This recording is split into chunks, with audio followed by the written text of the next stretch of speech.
Hello, welcome to Salty Saturday. Excited to be here as always. I'm Donde, and tonight I'm joined by the one, the only Markshire. What's going on tonight, Markshire? Not much, Donde. How's it going?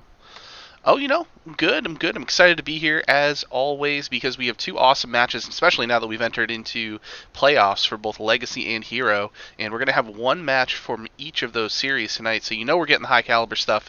These players, they're only on the best teams, having their better seasons out there, and we expect that we should see some great quality games tonight. First off is going to be Myanodon versus Valera, aka FBM2, aka Reggie, however you know him.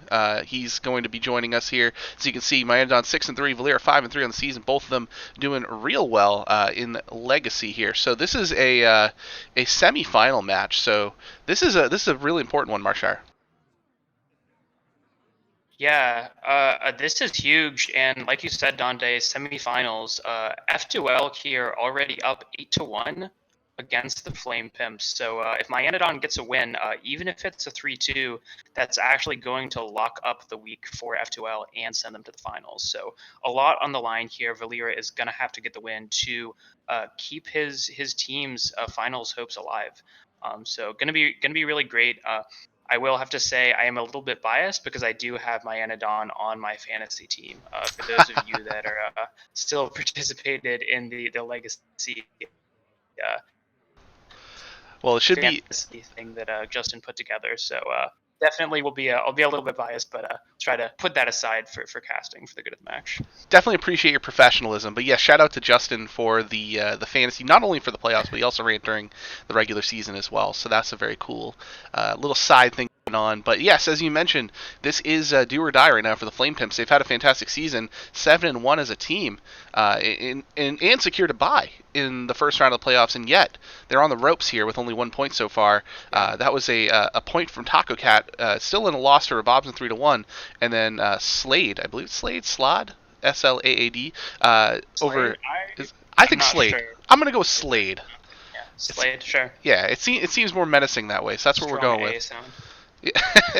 There was a sweep win over Didal and in the 5 seats. So Yep. so yeah, Myanodon looking to end it. Valir just looking to get to another day, and we'll see what they decide to ban here in a second. We're looking at Paladin, Priest, Rogue, Warrior versus Mage, Priest, Rogue, Warlock for Valir. So definitely nice little differences in the lineups here. No Warrior for Valera, which is a pretty common inclusion, and that Mage. I like that Mage pick there. So what do you Hmm. think we might see, Marshar? Yeah, it's really interesting, Donde, when you look at it. The mage here, I think it's more likely that it would be spell damage mage, but I think Valera has been known to play Mizaki mage. And has been playing that and doing pretty well. Both of those, I would say, probably the two most popular mage archetypes at the moment. Both of them can be very strong. I would guess that Secret Mage is also run, but not quite as popular. And just looking at it, doesn't look to be quite as good into my Anadon's classes. Could be that as well. Well, I got a little bad news for you. We're not going to find out because it was banned. Mm-hmm. Mm. Interesting. Okay. So that was banned, and the Immediately. Rogue was banned for Myanodon. So no Rogue for Okay. Myanodon, no Mage for Valera. So, all right. Well, I'm going to let the players know they can get going. This is, as we mentioned, a Legacy Series match. So this is a Conquest Series. Each player will have to win with all three of their decks. The later match is a Hero Series match, which will be last year's standing. We'll talk about that when we get there. But should be exciting. Let's not jump too far ahead of ourselves. And in the meantime, while I'm letting the players know, Marshar, why should everyone subscribe to our Twitch channel? That is a great question, Donde. Subscribing to our Twitch channel, number one, helps us keep the league running, pays for the costs The of the what? website. Hmm? The sorry, the keeps THL running. Uh, thanks for the No correction problem. there. Pays for the cost of the website, cost of Google Sheets and Google Forms, which of course uh, the entirety of THL runs on, and also lets us continue to bring us bring you content like this, and also we'll go to prizing for various other tournaments that we run in the off season and such. And definitely glad you mentioned that, because be ready, because there's some exciting announcements coming up soon for off-season stuff. It should be a lot of fun. I know there was some discussion about it in the Discord yesterday, so keep an eye on it, because we'll have some more details for you soon. But for now, we're jumping into the game here. My Andon will be on the bottom of your screen, and FBM will be on the top, if the friends list will cooperate with me here.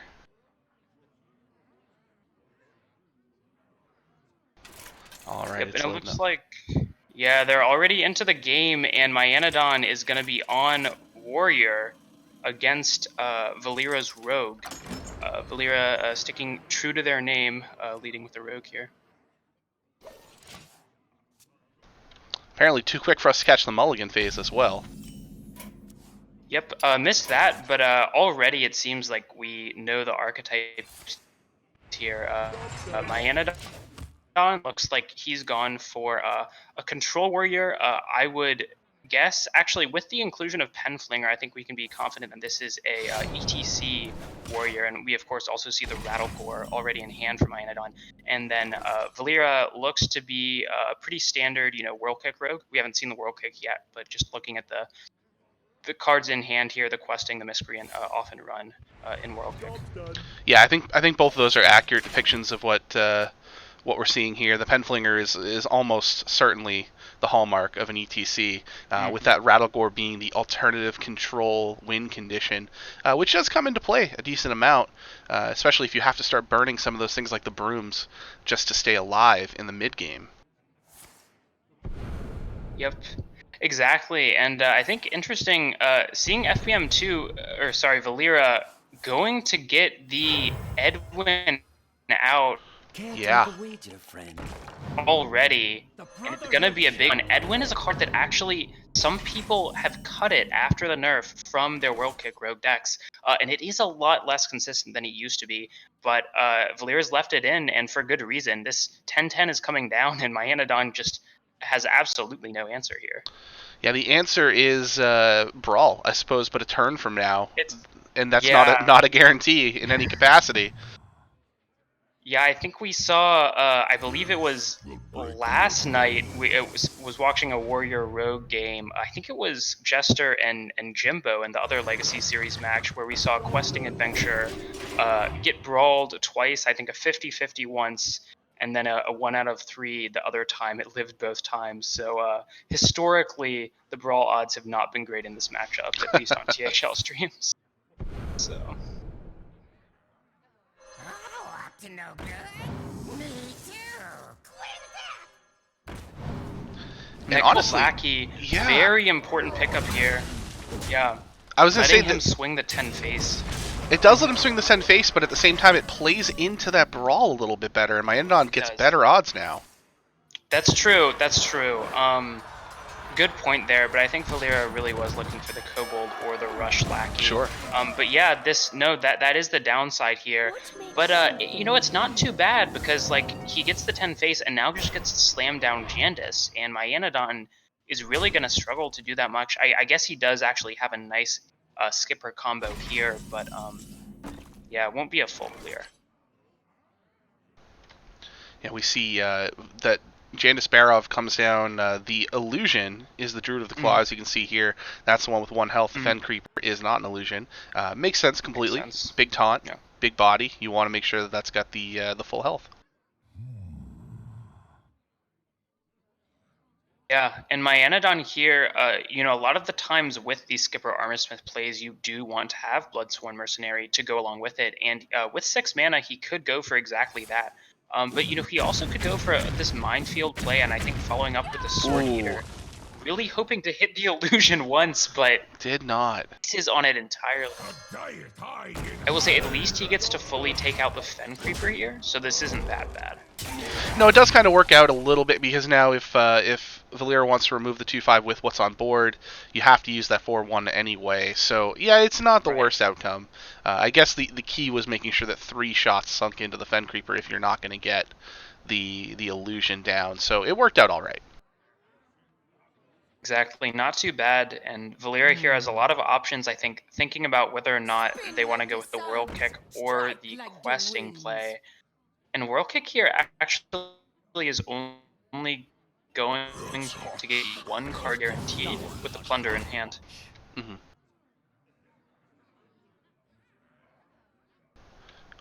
I'm almost Opting to go wondering with the if, Nitro I boost. think there were, I think there was a lot of merit to questing there, just because, you've put down the Edwin, then the Giandis, following it up with another big threat. It's often really hard for your opponent to deal with that so many turns in a row, but Valyria instead gonna go really wide here. Yeah. And this just plays right into the skipper turn. Yeah, I think with the brawl right off the top. Oh my goodness. I think he was Wow. less concerned there with the utilization of the World Kick for its intended purpose to chain the combo cards and just to get the Plunderer down and allow the 6/4 to go face. But we see the World Kick survives, which is immediately going to get wiped up by the weapon. But man, that brawl off the top was very timely for Myrmidon. Real huge for my Anodon, and maintains the skipper combo. Valyria, I'm a little bit surprised they're not choosing to just go for the questing instead, just because it doesn't seem it gets much better, but maybe waiting for a secret passage or something. Either way, Yeah. not a lot of options that turn. Yeah, with the Edwin version 2 now coming off of that World Kick, makes for a little bit more of an awkward hand there. It's hard to play both of those in any real meaningful fashion, especially with only 3 cards in hand and no backstab targets. But this is a nice clear here from Anodon. He uses the minefield, and now debating, do you use the mercenary, or do you think maybe I want to save that for Ralgor instead? Yeah, I think you can save it here, because I mean at this point you're not getting any value out of the skipper AoE. Your opponent's board is clear, and like you said, Donde, I think saving it for a potential hit on the Rattlegore, that can end the game by itself. Right. And I think that is ultimately what he chose to do. If he had played it, that's 3 mana to effectively just get 4 armor, instead just armor up and get 2.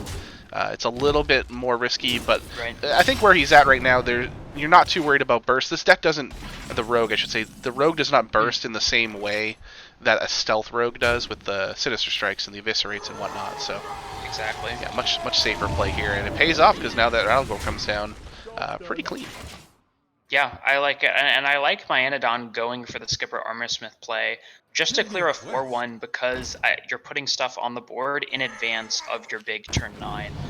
So getting the Rattlegore on the cleanest board possible, I think ends up working out very well, and now Valyria in a pretty awkward spot just to try to buff up this questing. And the only backstab targets here are his own 2 minions, so going to go ahead and trade that Pharaoh Cat for a second 10/10 Edwin, and that is definitely something that needs to be answered, but Myrmidon has Barov in hand too, so can very, very easily handle that. Probably Bloodsworn Mercenary, Barov, Penflinger, and then just use your Armorsmith on the second, and you're looking pretty good. Well, that would be the play most likely, but it's not going to be necessary as we get a concede here from Valyria. Yeah, that really just no way to come back at that point. After what I think was a pretty strong start there, but just the top deck brawl, and really just having both brawls there against the rogue is so strong, and just not much Valyria can do to come back from that. Yeah, that's rogue already struggles mightily with wide boards, and then when you have a wide and tall board, it's it's pretty much it. Yeah. So that's a quick 1-0 there for my, I guess, as quick as a warrior game can be. Mm-hmm. Exactly. And I think expected. I believe Warrior is a pretty significant favorite in that matchup. I want to say around 60-40, something like that. So not too much of a surprise to see that in the game 1. Mm-hmm. So in this game 2 here, we're going to see the Paladin come out from Myrmidon, as he's now one with the Warrior, of course, and Valyria will switch over to the Warlock, which we're seeing is a Galakron with that Ticketus already in hand, and Myrmidon is going to try to give him fits with this cheese ramp, whatever you want to call the Paladin. It's going to get a lot of mana real quick and do some broken stuff, or at least that's what Myrmidon hopes. Exactly, yeah. And my Anodon, already having the Nozdormu in hand, this is, I would definitely say the Paladin's favored in this matchup. If the Warlock can stave off the aggression early, Ticketus, especially multiple Ticketus, I think can be very strong. You can actually, you know, try to fatigue the Paladin, but without that, or if you don't get a solid early start, the Paladin just has so much value, can overwhelm the Warlock very quickly. Now, my Anodon hitting a point here where he can play this Nozdormu, but he's really got nothing in hand to follow it up with. There's no big body. Yeah, I think the play here to go with the angling rod, I think, is the smarter move. I like that too. Yeah, it's very tempting to just slam Nas on 4, Sure. but like you said, my Anodon just has 1 drops and 2 drops in hand. If he waits a couple turns, it's likely he'll get a strong 9 or 10 mana minion to follow up with, and Nozdormu looks a lot more appealing than that. Yeah, and I think that's a trap a lot of people fall into, because especially when you're playing against a deck like what we've seen out of Valeera's deck so far, or what my Anodon has seen, is that it is a more control-y and not a zoo type of Warlock. So the odds that there's going to be something strong in his hand in order to punish the 8/8 being played is much higher than my Anodon wouldn't really have much to do the turn after, and it could just be the end of the game on the spot pretty much for him.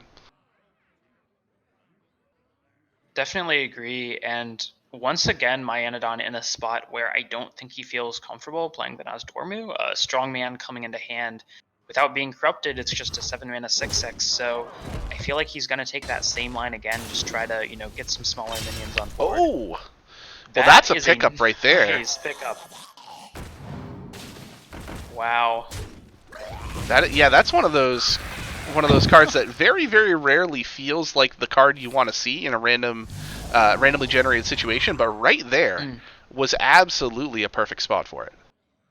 That's crazy. Yeah, usually, I mean, if we think back to times where, you get randomly generated Murlocs, they're usually in Murloc-only decks where you're not going to be holding it bracket, but very nice. Oh, Jaraxxus! So the magic thing lived through the Dark Skies. What? And he gets 3 legendaries out of it. Khadgar, Barongeddon, Lord Jaraxxus, and there's N'Zoth. Well, this deck just got even more ridiculous. That is insane. And now my Anodon again deciding what to do here. Yeah, he's going to go ahead and fill it up. You just got 4 legendaries. Why not go? Oh, he's okay. No, he's not. He off Nas again.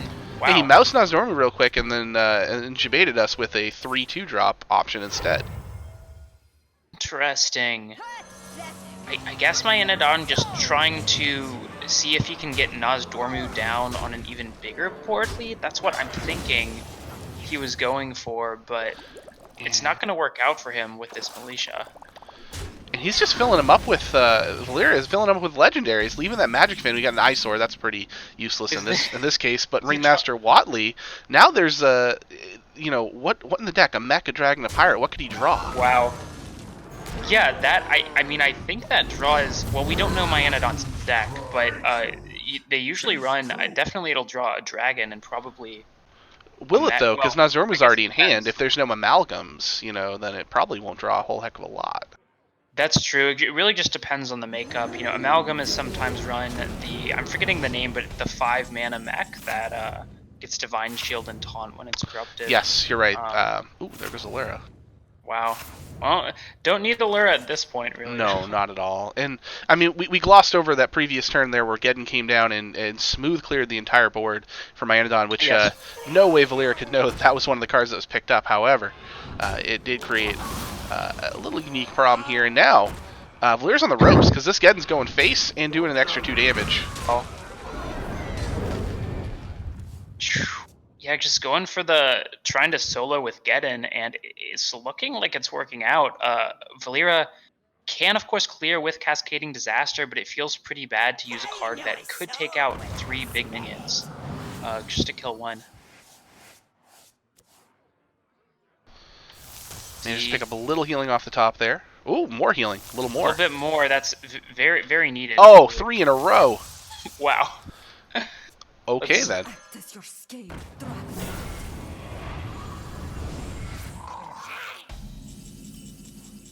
Interesting. Okay. Valera trying to hold out on that cascading disaster value, I think, and now Myanodon though doesn't have a way to get through this Shield of Galakrond. That is kind of the weakness of the Ramp Paladin deck. They run one weapon. They run the 3/2 weapon, but other than that, no real ways to play off the board. Well, there is a weapon in Myanodon's hand, I'd like to point out. Lord Jaraxxus is a weapon. That's true. not what he's planning on doing, I'm sure, but yeah. I just want to say, will you remember where you were when Jaraxxus made an appearance in a THL match for the last time before becoming a hero card? That's right. That's we are witnessing history right here, folks. But this Cascading Disaster Patience pays off tremendously for Valera. It gets rid of all 3 big minions, and then develops that Shield of Galakrond behind it. And are we seeing the point here where he might be turning the corner and stabilizing a bit?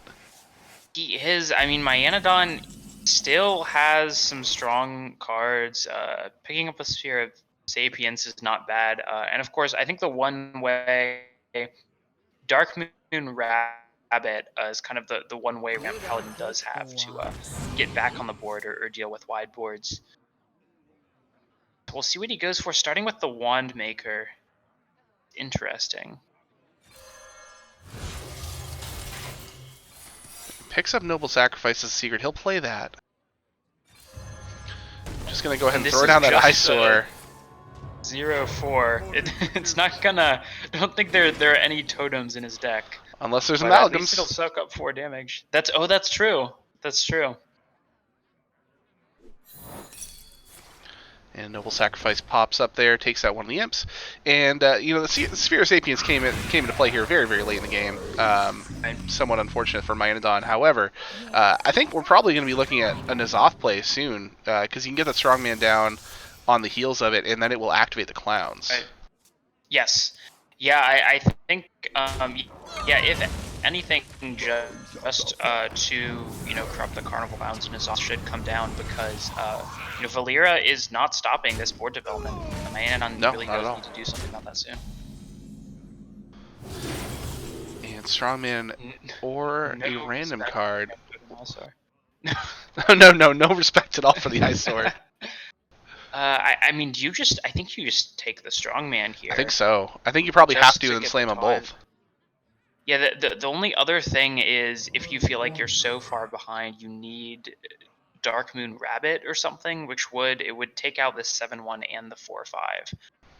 But you're looking at a 1 in 12 because there's 13 cards in the deck, and it wouldn't be the Strongman. So that seems like a real big prayer to throw up. And I know, for N'Zoth, you really want to have that large elemental, the Fellcracked Colossus there. That is better than the Geddon coming back, maybe? But in this case, actually, the Geddon is going to clear off a lot of this board. It is actually, yeah, dealing with the 7/1, it's not bad. And Myanodon still can get the taunts up. So looking to be in a better place. Of course, Valera does have Twisting Nether, in hand. Plague of Flames doesn't seem quite sufficient, so it might just have to be the Nether this turn. Yeah, I think it will have to be the Nether here. No real other way around. Life tap first, yeah, sure, that's fine.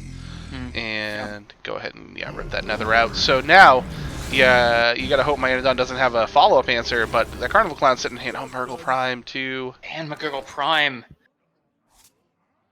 I mean, either of these are going to be great plays. I'm not sure if it matters much which one. No, I think you probably go with the Clowns first just because it's slightly better. I mean, there's brick chances from a Gurgle, but you know exactly what you're getting with the Clowns. Yeah. Probably. Yeah.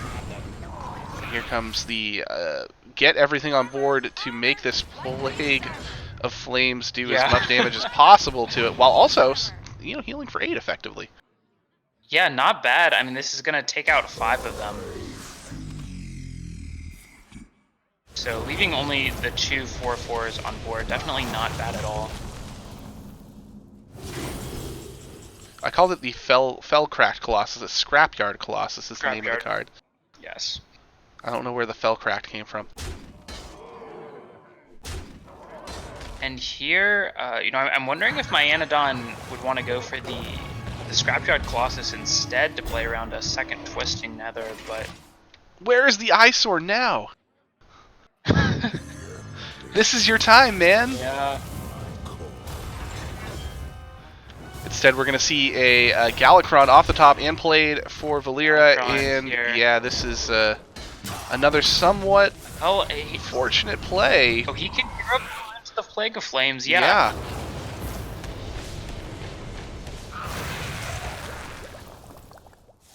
And a second McGurgle Prime into the deck, though.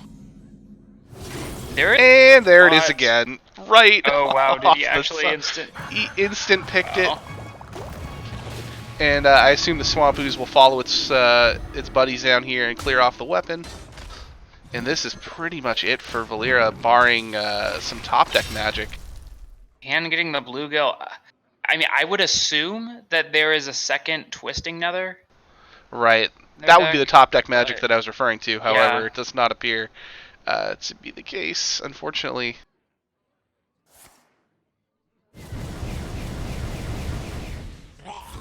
Though not a bad Rain of Fire. I don't think this is enough to stay alive, however. It's, well, you're going to have to use that, to kill one minion, and hope it's one of the 3 damage minions. But then the bad news is that Lord Jaraxxus is going to be the lethal swing in this game. Crazy. Ron Mexico, just go ahead and clip this now for Hearth Center, my friend.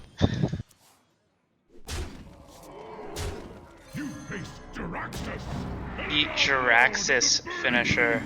Wow. My What Anodon year gonna go is up this? 2-0. Unbelievable. Crazy. And somewhat coincidentally, of course, Warlock defeated by a Warlock card, even though it was a Paladin, because, that's Hearthstone for you. Yep. Wow. Did not expect that game. I mean, for a good point in time in the mid game there, it looked like Valeera was ahead and actually coming close to win the game, but my Anodon, finds a way to come back in the end, just getting some huge, powerful threats and finishing with Lord Jaraxxus. And we are going to see that Warlock one more time, and Mindon is down to Justice Priest, so the 2-0 lead. So that is, it looks to be just kind of a control. I mean, it could be a Highlander. We don't see duplicates in the hand yet. I would imagine it's Highlander just seeing, well, yeah, I suppose Yeah, Control Raised Priest could Dead, I also think. run this, but it seems more likely that it's Highlander just because Highlander and then Res Priest are the 2 most common priests at the moment. And a Lucia in the hand now to maybe not as useful in this matchup. I guess if you can steal a Ticketus or something, turn it on your opponent. And he's seen the Ticketus too. That did come down last game, Yes. burned a whole lot of inconsequential cards. But yeah, that might be what you're targeting with the Lucia, I would expect. I think so, and I think that's going to be one of my Anodon's main chances in this game. Just look this up real quick, and the Warlock is a 70% favorite against the Highlander Priest. Yeah, not a surprise that it was queued. Yeah, so we'll see here. I think that Lucia stealing Ticketus would be my Anodon's probably way to win the game. But otherwise, if the Warlock is able to get that Ticketus online, it can just destroy all the value here the Priest has. So we'll see here. Interesting decision. I feel like there are a lot of different ways you could go with this. Maybe just the Mass Resurrection is just the most value. Well, it takes a second Soul Mirror. Soul Mirror, he already has one in hand. Not sure I would have gone for that, but then again, the Warlock can have some pretty wide boards, and often Soul Mirror will deal with them, so that does make some sense. Yeah, I can definitely see the case for it. Yeah. And we've got the advantage now is it's obviously cheaper as well. Both Soul Mirrors True. are 6 mana, thanks to the palm reading effect. And Valeera continues to shuffle those soul fragments in deck. We do see Ticketus gets drawn into hand, and yet again, we have Soul Celestial Militia in hand too. So there is an activator for that Ticketus, and there is a way to to steal it from Myanodon, but can he do that fast enough? I mean, like, I guess you're kind of like making the read. When that Militia comes down, is the Ticketus in my opponent's hand, and do I get to take it immediately and have enough mana to play it?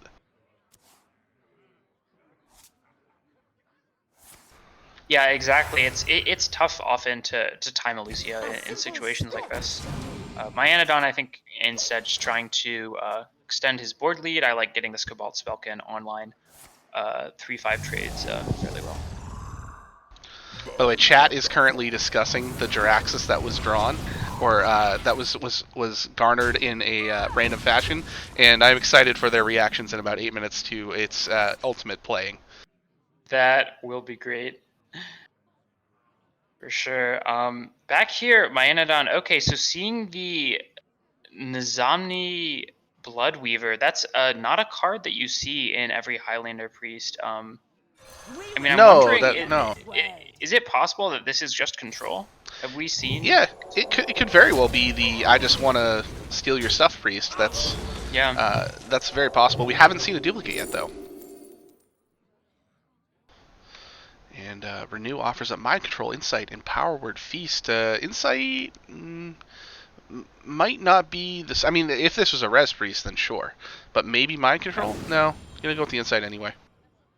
I like the Insight. It's a cheap spell to keep the Nazmani rolling. So I guess I can buy that.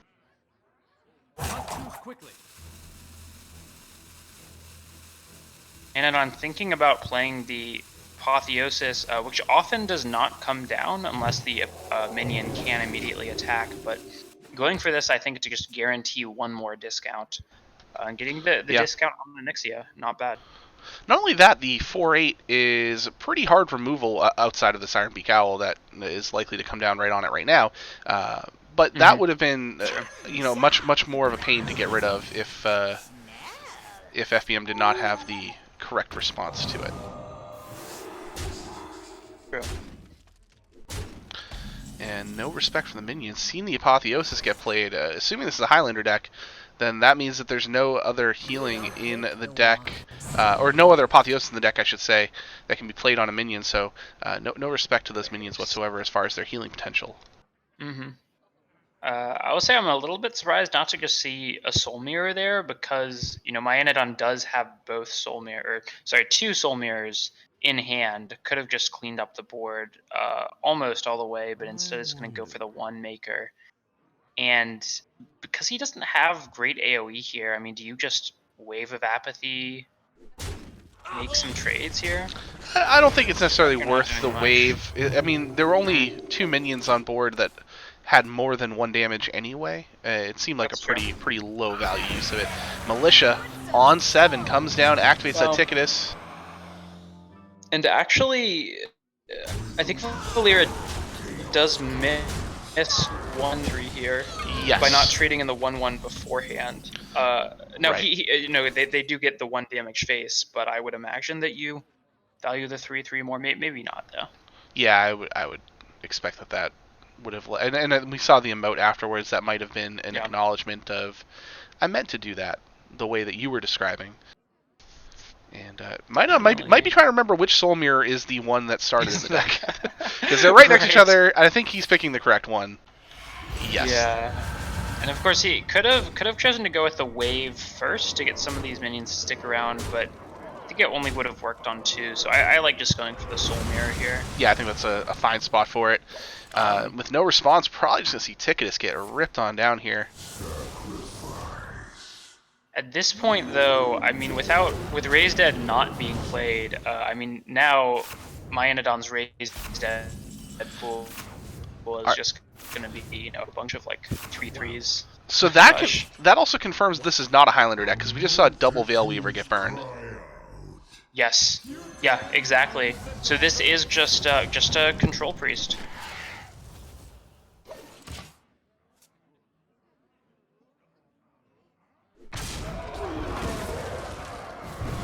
Answer in the hand for Valeera there in the form of Dark Skies plus the trade.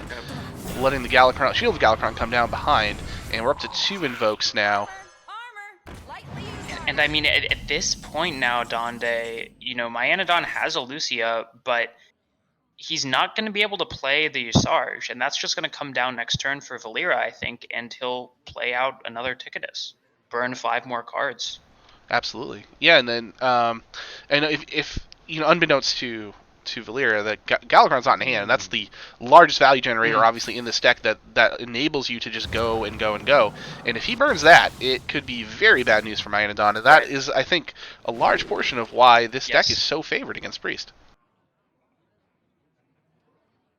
Yeah, absolutely. Myanodon here, though, just trying to stay alive still. Ysera, I feel like, just dies almost immediately, but it would provide a solid amount of value if he is able to do it. And actually, so Hysteria here doesn't full clear, but Myanodon does have some options to try to attempt to clean up the board, at least. Actually, I'm wondering if Wave of Apathy Hysteria on the 1/5 might full clear, if I'm looking at it right. Well, running out of time here. Doesn't manage to get the heal off, doesn't manage to get a card off, and his hand is full too. So now, if this Ticketus comes out, which it is, we're going to see 6 cards get burned.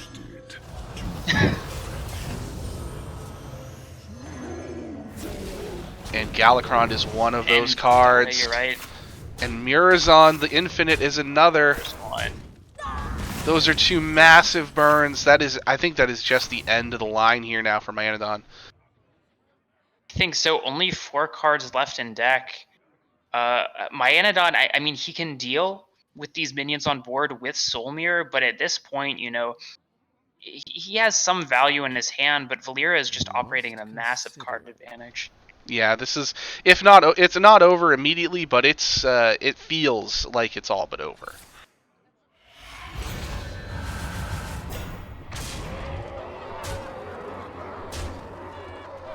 And yeah, second Soul Mirror will at least...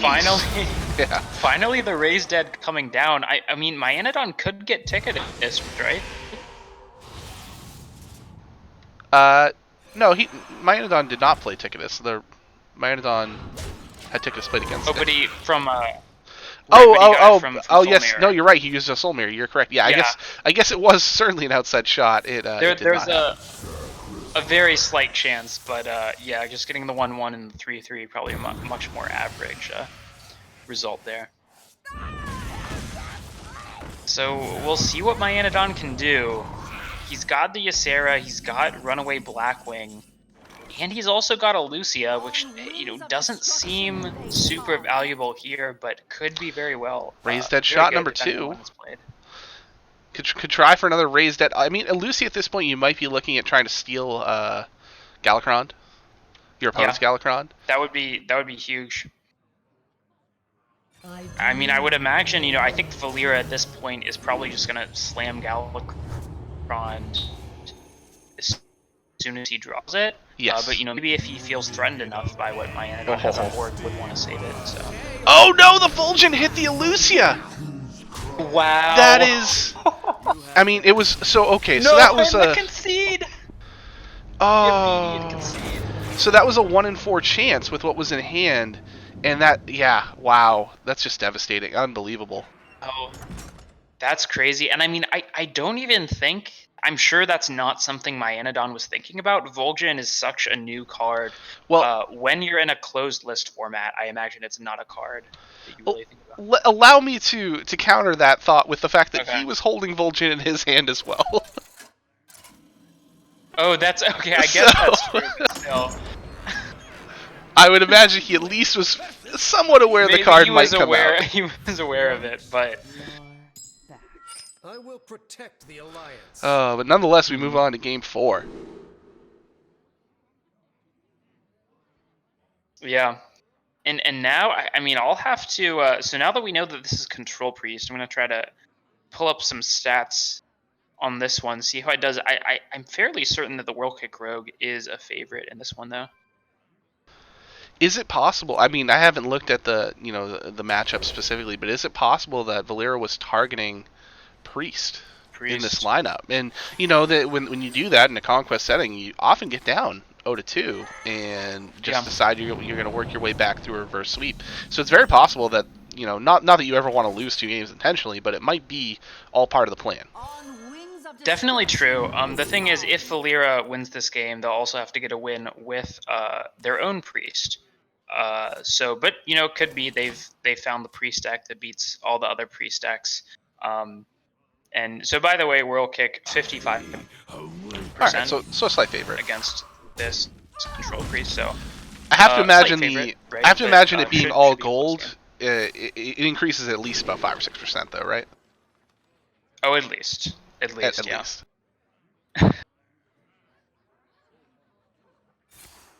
But my Anodon here, really just generating some cards with Cleric, with Draconic, and picking up. I think the Twilight Drake is a nice pickup against Rogue. So is the Cobalt Spellkin. 4 options next turn. FBM2 on the other hand, just getting some early game minions and going to get this Foxy out for a Swindle, which is pretty nice. Mask of Cthulhu picked up. That could be huge for some surprise burst damage. Yeah, that's definitely an interesting pick. I mean, it doesn't really mesh well with a lot of what the deck likes to do with the low-cost cards, comboing stuff, but it... and Eviscerate off the top as well. So there's definitely damage potential in hand here for Valeera. Absolutely, and just leading with the Prep Swindle. I was about to say we haven't seen a Questing or Edwin yet, but there one comes into hand, and Valeera is going to keep this just at a 4/4, which is exactly what you want against the Priest. Yeah, no immediate answer in hand for Myanodon that we can see, and a lot of damage starting to pile up here. And I'm trying to think about what we saw last game. Did we see a Breath of the Infinite or maybe a Holy Nova from Myanodon's side? I don't think we saw either of them. I mean, it's not to say there were still cards in the deck by the end of the game. Yes.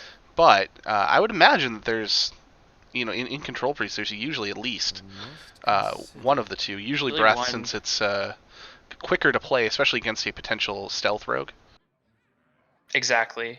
Yeah, so we'll see here. I mean, if that is in the deck, you know, I think we're looking at a Cleric here, hopefully hitting that. Because if not, Myanodon's best option is maybe trying to look for an answer off Palm Reading. But other than that, he has no answer to either the wide board or just to the 4/4 questing. Yeah, the Mind Vision has a 1/3 chance of getting that Eviscerate to get rid of the questing, but no way for Myanodon to know that is a legitimate possibility. No, yeah, you wouldn't expect that at this point. Interesting here, Soul Mirror, but no, Palm Reading is going to affect more cards in hand. However, he's already got a Palm Reading anyway. Yeah, I like the Palm Reading pick though. Wave of Apathy. Not going to clear anything off, but stems the bleeding slightly for at least one turn. And Myanodon has the Shadow Word Death in hand too, so he can at least get rid of the Questing Adventure next turn. It's still going to get some, get a hit in here, and I'm wondering, do you trade here, go ahead and play this Micro Mummy to get Eviscerate down, get a little bit more damage out of the Questing Adventure? I think you do, yeah. And it's interesting, you know, with the rogue deck that, running World Kick and Secret Passage, you do actually run into these situations more often than not where you have 7 minions on board and you can't play another one. It's something that, you know, usually doesn't happen in Hearthstone very often at all, but you actually do run into board space issues with the World Kick rogue deck. It can just generate so much. An unfortunate hit there for the Micro Mummy, landing on that Questing Adventure that's going to get dropped anyway. Valeera here, I think I like the Shadow Word Pain pick as well. It'll just deal with probably this Foxy fraud. Chrono Breaker, an interesting pick. There's definitely dragons in hand. I can see it. Okay, he's just going to go with the Nixia. He didn't even allow me to make a case for the Chrono Breaker. I kind of like the Chrono Breaker as well, Dante. Well, thank you. Yeah. I didn't want to seem like I was, mistaken there because he picked against it so quickly. But now that I have you on my side, I feel a ton better. Yeah, and Myanodon is going to do a pretty good job cleaning up this board will leave FBM2 with a decent amount of minions, but at least survives for this turn.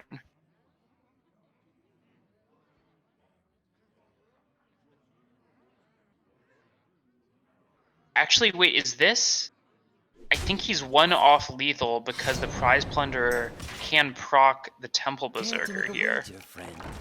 And that would be one off, I believe. If I'm doing the math right.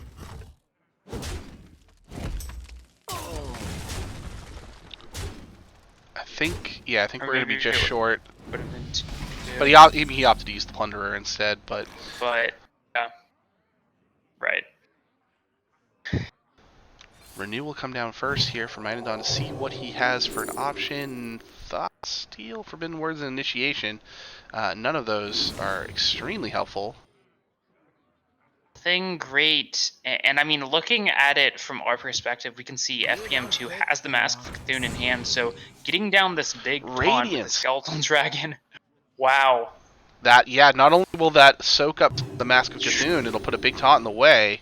And yeah, that was just fantastic timing. Radiant's just absolutely the best card that Myanodon could have picked up there, and yeah, he's very much still in this game. Yeah, I mean, outside of getting Renew into a Radiance that discounted the Skeletal Dragon, that was essentially the top end. Oh, Eviscerate as well. So a little bit more reach for FBM. Might just go ahead, yeah, use that Mask of Cthulhu this turn, see if he can get him down close enough for the Eviscerate. And quite a few of those went face. Wow.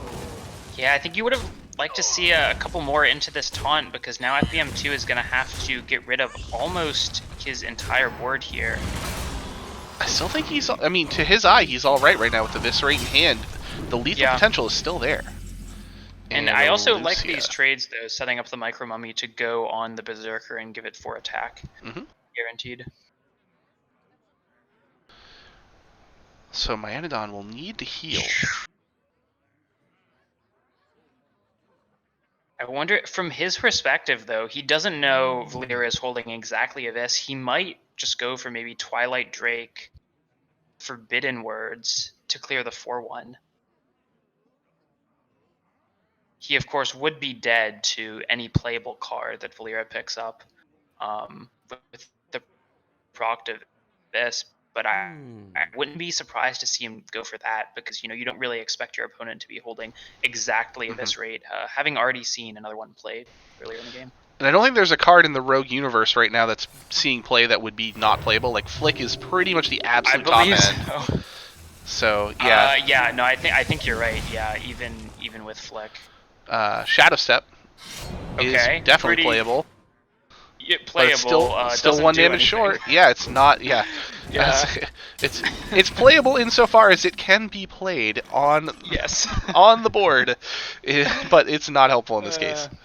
So Myanodon gets a slight reprieve there, and now has a chance to develop a little bit, and he'll have to heal again, though, to stay alive. Yes, but I mean, healing here, going up to 6, he's still going to be dead, right? He's going to go up to 7. Oh, no, sorry. Yep, up to 7, you're right. Yeah, so up to 7, so, barring any more damage off the top. Yeah. Well, that's damage, so... Never mind. And, well, and this, yeah, so it doesn't have to be corrupted. We can just, well, I suppose either way, this or Nitro Boost first, it's still lethal, right? I think he's going to go, Wait, is this? He's going to swag you a little bit. This works. Yeah, he wants the lethal to be from Dagger. So he goes for the like the 360 no scope kill rather than the straightforward. I'm just going to plop the Nitro Boost down on my mummy. Really going for getting the psychological edge going into game 5. I respect it. Yeah, I respect it as well, and we're gonna see a Priest Mirror Donde. Oh man, the game 5, so we thought the series was almost over 2 games ago. It was just beginning. Yep.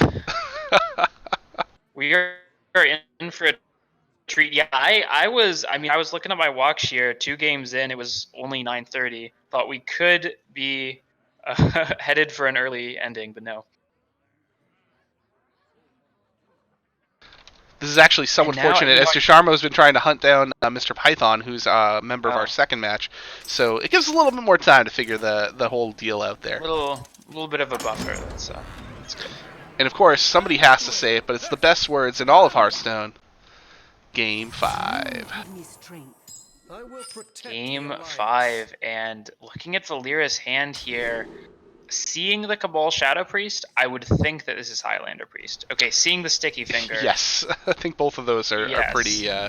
pretty high indicators of that. And that Sticky Finger is not going to be helpful at all in this matchup.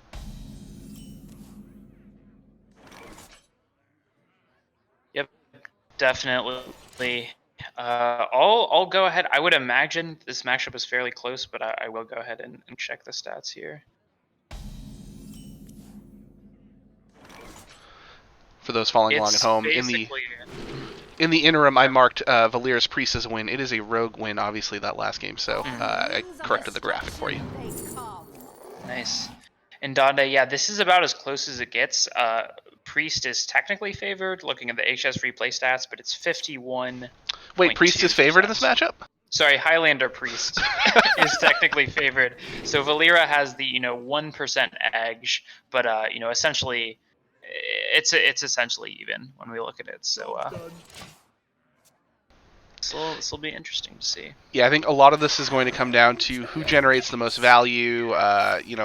There's, I deign to say that it comes down to luck, because there's always aspects of the game that you can control, but these are two of the most created by classes in, they are the same class, but they do a lot of random generation. So a lot of it's going to just come down to how much can these players think on the fly, how much can they navigate the game plan when they see what those cards that they receive are. A lot of it's going to be improvisation, I feel like. Yeah, exactly. You run into a lot of unique situations, and the Priest Mirror is really interesting because sometimes tempo can matter a lot. Sometimes it doesn't matter that much, and the game is a lot more decided on value. It's really just a game, like you said, about navigating these unique situations and kind of identifying, if I have a decent read on my opponent's hand, can I go in for somewhat of an early kill, build up a strong board, or is this really something that's just going to go the other way and go to fatigue? Because these matchups really, it can go either way. And from a caster standpoint, it does get very disorienting as the created by starts to fly. We see that Dragon Moss Stalker come down, or Dragon Moss Sky Stalker came down. That was not a card in my Anadon's deck. So he did pick up an Onyx Mage Scribe just to complete the the circle. Ooh, did he need to attack the 1/3? A mistake, I would imagine so. We'll see. I mean, at this age, not quite sure here. And now I'm wondering if he had intended to steal it with the Shadow Madness, but then realized it would not die because he made the 3. Yeah, I think that was his intent. I think he meant to damage it so it died to the Cobalt Spellkin, which also lost the edge on its attack thanks to the Wave of Apathy. So that might have been what happened there. I think you're right, Dundee. And I mean, speaking of stealing your opponent's minions, it's something that Priest is known for, and it's often one of the key things that players will look for in these Priest mirrors, either with Shadow Madness or with Cabal Acolyte, Cabal Shadow Priest. Stealing a key minion from your opponent's side can often swing the game. So we'll definitely look for that. I know the players will be looking for opportunities that they have there to do that.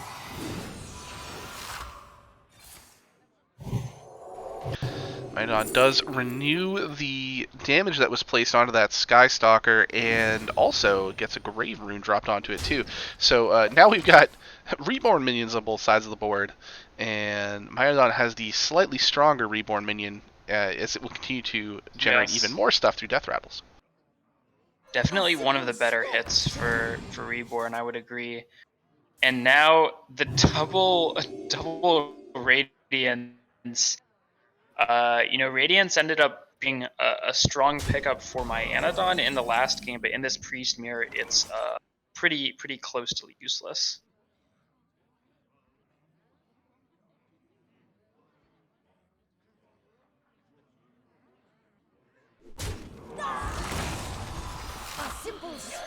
Pyromancer coming down. This is going to be the first full board clear in a while here as Maenadon gets rid of the Cobalts. And now the board is strongly in Maenadon's favor. How does Valeera handle it from this point? Yeah, exactly. And I mean, this is a point where, you know, after this, it's turn 7, so, you know, we're kind of leaving the mid game, going into the late game. This is the point where we see one player has a clear board advantage. But of course, cards like Soul Mirror can almost completely nullify that. You know, all this value in the Reborn Skystalker, Valeera is gonna get that right back as well. Right. But I think Valeera's still on the back foot here. Apotheosis, a good pickup. Wow. And I had a feeling that like Pyro might come down in some capacity here just to wipe out some of the board, but then, you know, that does hurt your own side of the board as well. Right. Second Grave Rune. I like this. I think that the Grave Rune, you know, the Dragon Maw Skystalker, you don't get much better targets for Grave Rune. No. There's just so much value in this, so I really like this from Maenadon. And rather than give Valeera 2 minions, gonna go ahead and send the Nazmani to face. And yeah, again, so now we've seen the Soul Mirror and our turn off of Plague of Death, which is in hand. And also, this is it should be noted, not a Highlander Priest as well, because we've seen 2 Cobalt Spellkins for Valeera. So no Zephrys to save. You are right, Dande. Yeah, I'm doing my best to track over here. Yeah, no, that's good. So yeah, looks like another Control Priest here, and that Radiance actually coming into play because Maenadon is going to be facing down, you know, 14 damage from Maenadon's side. But I think, you know, Maenadon's going to go face here, and then Valeera can probably just follow up with the Plague of Death. You don't pick the one, see? Another generated Radiance, again, not really what these players want to see. Maenadon at this point, I'm just looking at the Raise Dead in hand. Okay, he does go ahead and play it. I'm wondering if he is really saving it for Pyro, but, you know, at this point, as the game goes on, I think Raise Dead generally gets worse because you have less control over what you get.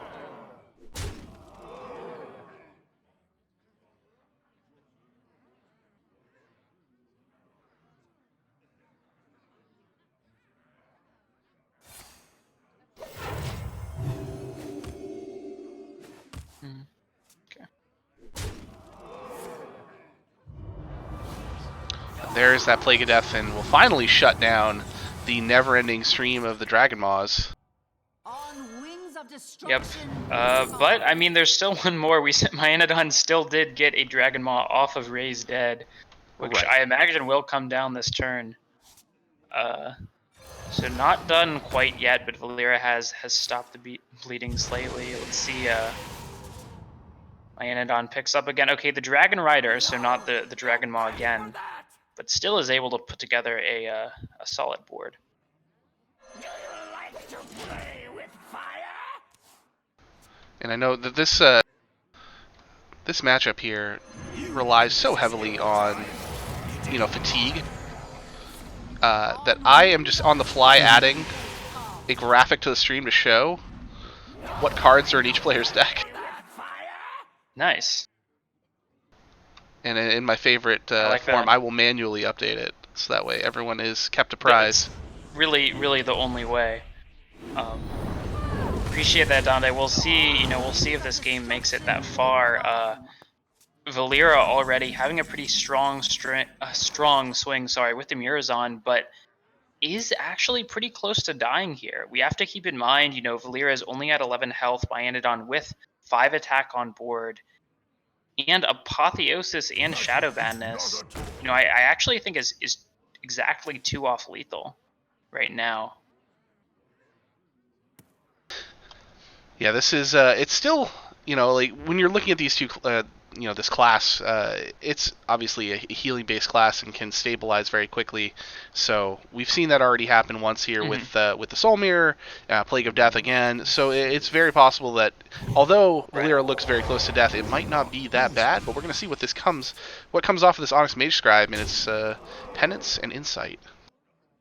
Yeah, and I mean, without both these players running control, running a non-Highlander priest, Zeph is one of the main ways that you can actually close out the game as a priest. But it looks like neither player will have access to that. Renew to start with. Pretty huge. And an Apotheosis. I mean, all his minions are one attack, but still, Apotheosis is still a very nice pickup.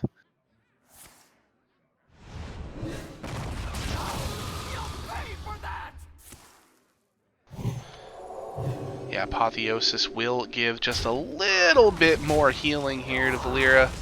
And again, sitting back up to 14 health after the hero power usage, and not totally safe, but in a lot better spot than it seemed like he was going to be just a turn ago. Definitely. Now back on my Anadon's side, we're trying to figure out how to deal with these board, but both the 8-7 and the 7-5 present significant threats. Shadow Word Death does come into hand, but that can only deal with one of them.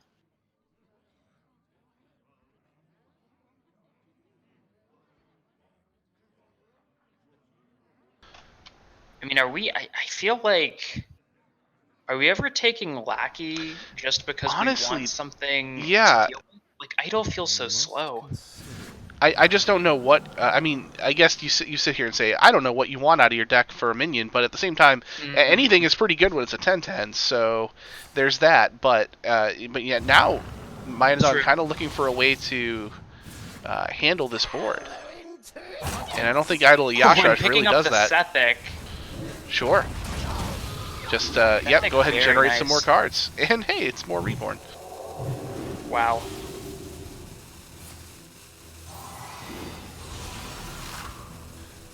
And a Mind Control. He's going to go ahead and send it to as well. Interesting. I think he was debating whether to rip the Shadow Madness there on one of the 3/3s. Or the 3/3 or the 3/4, I should say. Oh man. No. And the face hit gets punished. I mean, it still would have been really bad, so not much of a punish, but wow. It's a huge swing for Valeera. Oh my god. And locking his opponent out now of doing anything to the board unless Myanodon were to, top deck a Plague of Death. But I don't see how he can get out of this one. No, and just a turn ago, we were talking about how Myanodon looked like he was assured to win this game. And yeah, he steals that. He does steal it back. I mean... But is that enough? Okay, let's see here. Twin Tyrant will come down, but then Myanodon will get the heal. So I think Myanodon is alive for another turn. Do think Twin Tyrant is still the play, though. Yeah, so if it's 25, that's 5, 8, 16, 17. So yeah, so he would be alive with 8 health based on just what we see. There is an Apotheosis. Oh wait, Inner Fire. Okay. Nope. Not as helpful as I thought it might have been. Yeah, still won't be lethal, but I mean, Valeera will at least still be in a strong position. Wow. Would it have been better to Apotheosis the 2? No, because you don't want to. You want your taunt up. You don't want to get damaged on the backswing. So yeah, this is. Yeah. I think the best he could realistically hope to do with it. No, I like that for sure. And then your opponent has the 6-12 with lifesteal, but just ignoring it, pushing face. If they're only able to heal 6, that's you have much more than that on board right now. Mind Control not the plan here for Myanodon. Yeah, Shadow Madness, steal the 2/4 into the 5/1 maybe. I mean, yeah, Shadow Madness into Forbidden Words maybe. I think that's probably takes the most off the board. Allows you to heal. And then you can... Yeah, you heal a lot, only leave up a 3-4 and a 3-1. Gonna palm read. Oh, the Soul Mirror! That is Wow. much better than the Forbidden... I mean, this is the matchup for you right here. It's just the swings, the back and forth. The swings in the Priest Mirror, man. Or do you Psyche Split to get extra healing? I mean, they're... See, I if don't you know. Psyche Split, do you risk just losing the game? Because you can still... So you'll heal for 7, but then... Maybe that is good enough. I'm not sure. No, he went with Soul Mirror, and Yeah. I think that's the safe play. It's going to clear off... it's going to heal him for 5, because he'll get the 5-1 heal off of the... Yeah, Soul Mirror. Right. Shadow Madness, the 2-4, and you can clear off the rest of the board. Is he going to have enough time for it, though? Like, yeah, we've seen my Anadon, I think in this game 1 or 2 times, kind of run out of time and maybe miss a heal, so... Wondering if he wanted to, Shadow Madness to get the full clear. Yeah, he did still bump the 6-12 into the Cabal Acolyte to get the heal, so he got the heal off. Yeah. But yeah, I think a lot of that comes down to what we talked about, where a lot of this matchup just becomes how can you think on the fly? How fast are you at routing through the cards that are randomly generated in your hand? Like you really, you might want to be thinking turns ahead, but at the same time, you don't know what you're going to get on any given turn until you start playing cards out. So your thought process has to be, I need to start my turn on the sooner side in order to not run into these problems. And here we go with that mind control, stealing, what is it, like the 7th Sky Stalker? for Something like that. It's been all about the Sky Stalkers for my Anadon today.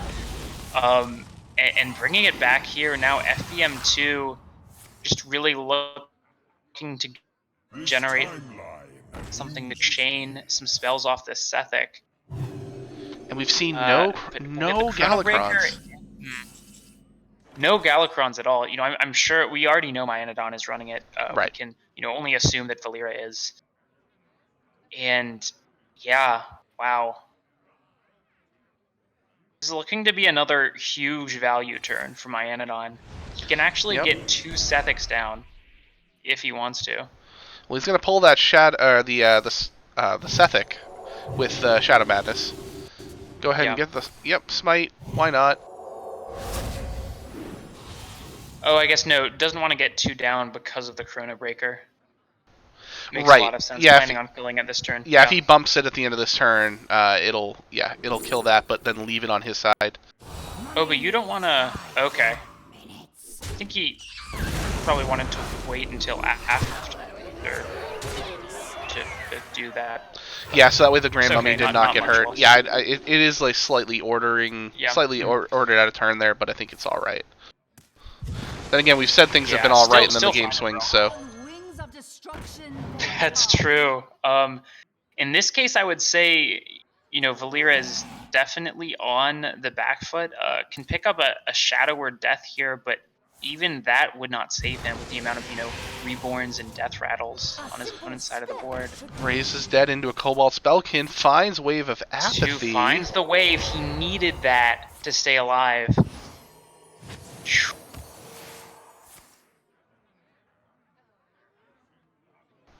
Brief glimpse of old Nozdormu in there, not even a consideration.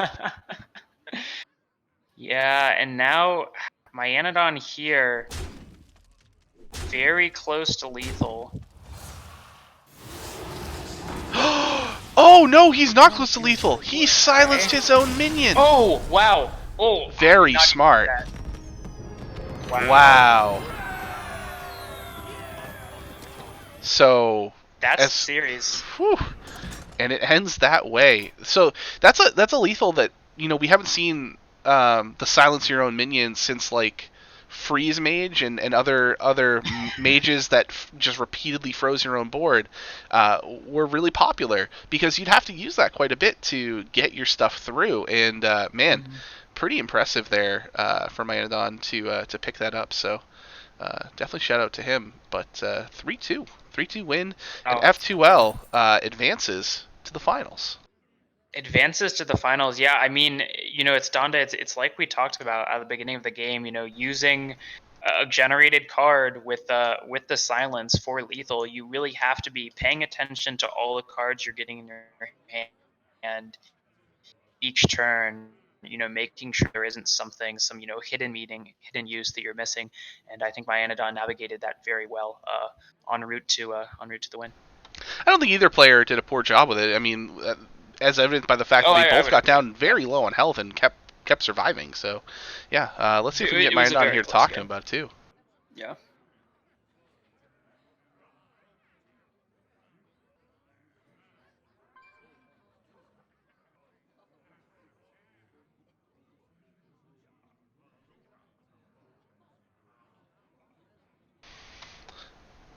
Mayandan, can you hear us, buddy? Yeah, can hear you loud and clear. All right, so I know you were a little worried in that last game, based on some messages that you may have shot off in the middle of it. Off. I thought for a second Yes. I missed and I miscounted. I was like, wait a second, was I don't know. I for some reason in my brain I counted it right, and then I was like, after I did it, I was like, wait a second, that was exact. It wasn't one off, and then I recounted. It was one off.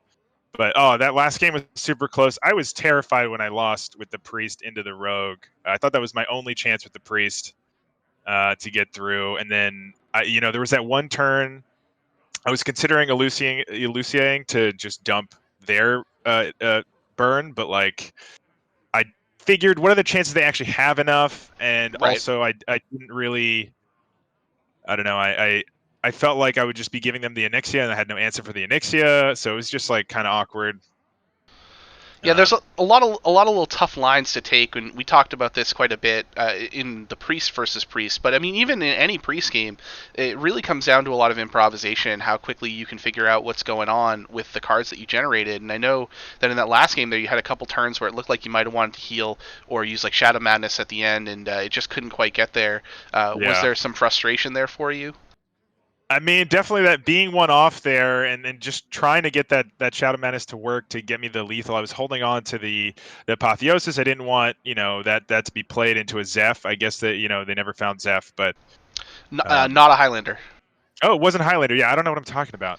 Yeah, of course it wasn't. Yeah.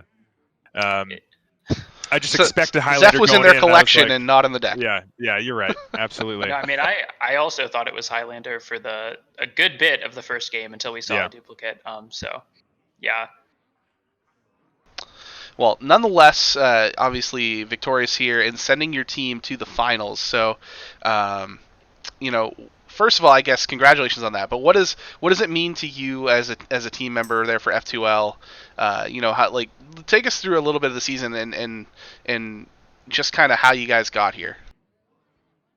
I think we always knew our top three are pretty flexible. Like we should, we were moving around a lot during the season. Our plan was we had our bottom seeds, the wild players, coming into standard. They're good wild players, so that translates pretty well. Had to learn some of the metas and stuff, but I think they've adapted pretty quickly.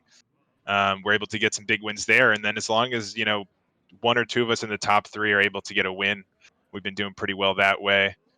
I don't know. I mean, our team, I think, is a good structure. I think that gives us the win, right? That would be. I don't know that they can come back with with that. So no, that is No. Yeah, that's a guaranteed win. Yeah, you guys have a chance for sure. All right, so that's finals, right? We're moving on to the finals. That's the finals, right? and Man. you'll either be playing ATL or the Foolish Madmen. Right now, ATL in charge 8-3 there, so it's very possible that could be the result. And Foolish Madmen, though, undefeated. And last week they looked very strong with a three match win to advance to the semifinals. So no matter what team you play, it's gonna be a good one. Oh yeah, I'm down to play either of these teams. I guess the final three at this point are all. ATL was in what were they in silver? I don't remember. ATL was not in silver; they were in gold. Red, I guess. They were in gold. So all three of us are in gold. I just couldn't remember if ATL was in gold or not. I don't even remember your own competition. We just we destroyed the competition except for Foolish Madmen. So I'd like a rematch against them, but also I wouldn't mind playing against ATL again. good teams. Good teams.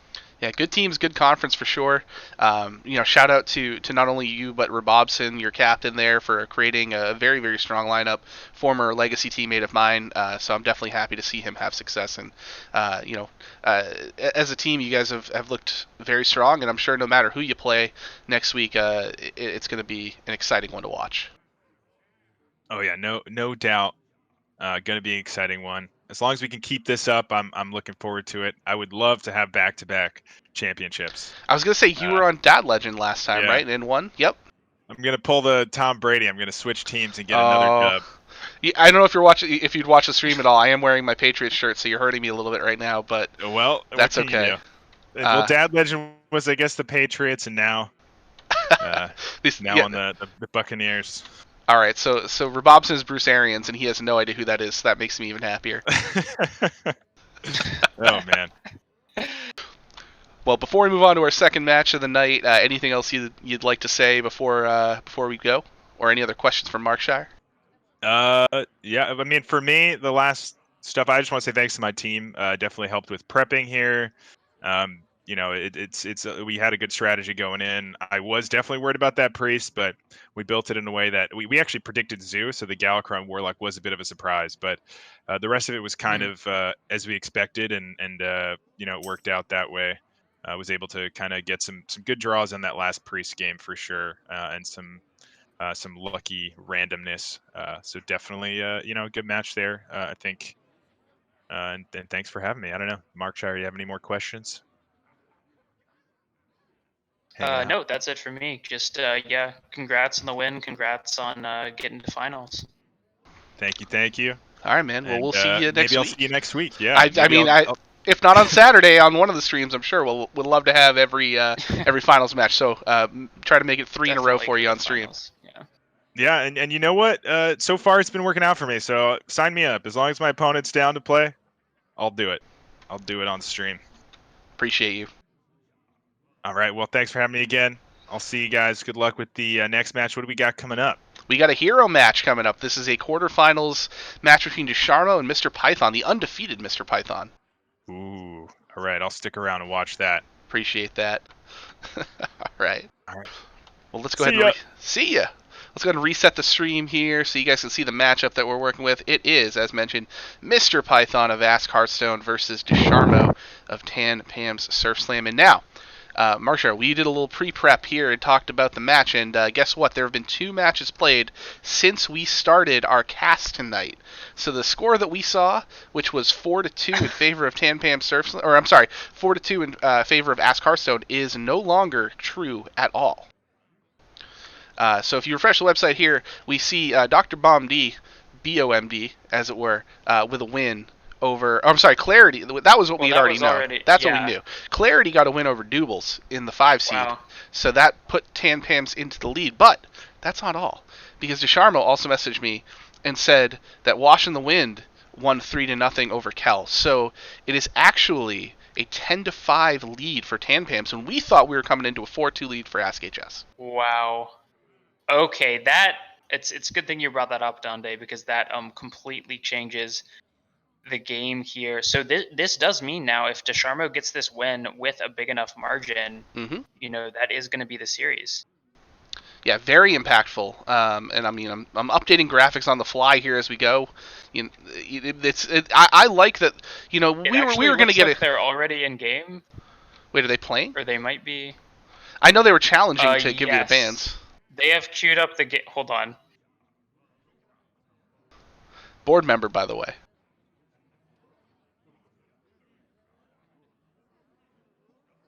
Did you talk to Desharmo or Mr. Python and tell them to start? But yeah, they're in game right now. I said go ahead and challenge and ban. And that was all. That was the last thing we talked about. Okay. Well, looks like we might be getting. Yeah, sorry about that, Dande. I think we're going to be getting into this one a little bit late because they have already queued up. Well, let me and are in game 1. Yeah, let me update our bans real quick here. Desharmo banned the Rogue, and Mr. Python banned Warrior. And I will get the matchup here on stream for everybody. This is the benefits of live TV. live television, folks. Can you say those bands again, just for my benefit, actually? Yes. Desharmo's Warrior is banned, and Mr. Python's Rogue is banned. Perfect. Okay, I'll go ahead and, Dante, I'm sure you're still making sure things are set up here. The matchup we've got round 1 is Desharmo's Paladin against Mr. Python's Demon Hunter. And looks like Desharmo is going with the Broom Paladin, or Pen Paladin, as some call it. And Mr. Python has it looks to be a Lifesteal or OTK Demon Hunter. We see 2 Skull of Gul'dans in the hand and 2 Spectral Sights. One of those was from Double Jump, but yep, and seeing the Artificer, come into hand just confirms that. So we're going to see OTK Demon Hunter against Broom Paladin here.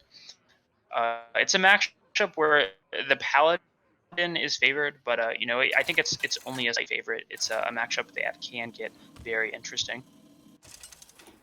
And Desharmo already has the Aldor Attendant up and will probably look to follow up with the Hand of Vidal next turn.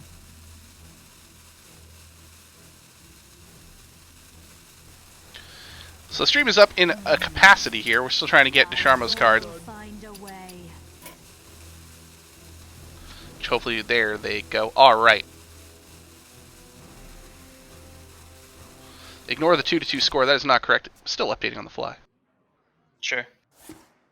And Dante, can you let me I will let Desharmo know when he can stop roping, because I've told both players to rope. Yeah, go right ahead. That's fine. Yep.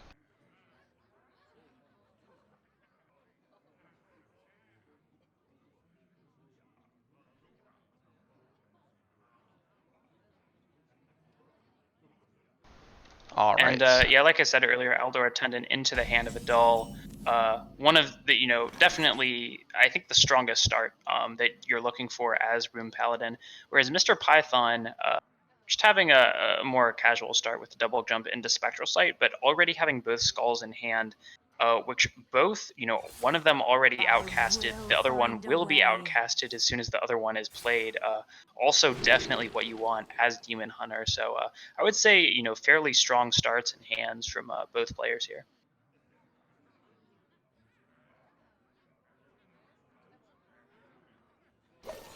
And Mr. Python picking up that Consume Magic, could use it here to get, deal with this 3-5, but I think, prefers to save it, and I do like that. You really are looking to hit the Libram with the Consume Magic in this matchup.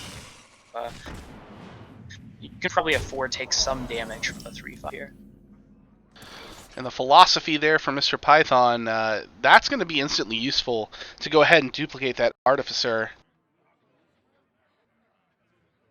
Yes. Yeah, I imagine we see that here, and I wonder if Mr. Python ever, wants to play the Fell Scream Blast out. Even though it's not comboed, just because it's really the only way to deal with this 3-1. Yeah, not only that, but the 1-1 represents a lot more damage because of the Wind Fury if it can get buffed up. Yes, exactly. The second Hand of Vidal or even Libram of Wisdom would do a lot. Second Philosophy, though, is a good pickup because that just takes the burn potential for this deck off the charts if you can get that third Artificer down. But he's going to use his hero power to get rid of the 1-1 with Wind Fury there. The name escapes me. Young Dragonhawk, that's the name of it. Reporting for duty. Young Dragonhawk, yes. And Desharmo, now I think kind of with a bit of an awkward hand, it's really nice to already have the Pen Flinger for sure, a very important card in the matchup, but has not hit that Libram of Wisdom yet, which really enables some of the stronger combos. Does, however, have the Libram of Judgment, which can do a lot of damage in a short amount of time. Eldrazi Warblades, the Soul Cleave. Soul Cleave is not a card that is in every single one of these lists. It always seems to pop up when it annoys me the most when I'm playing on ladder. But that is definitely useful in the more aggressive matchups. And Mr. Python is a little low on health right now, but he's got a lot of good combo pieces.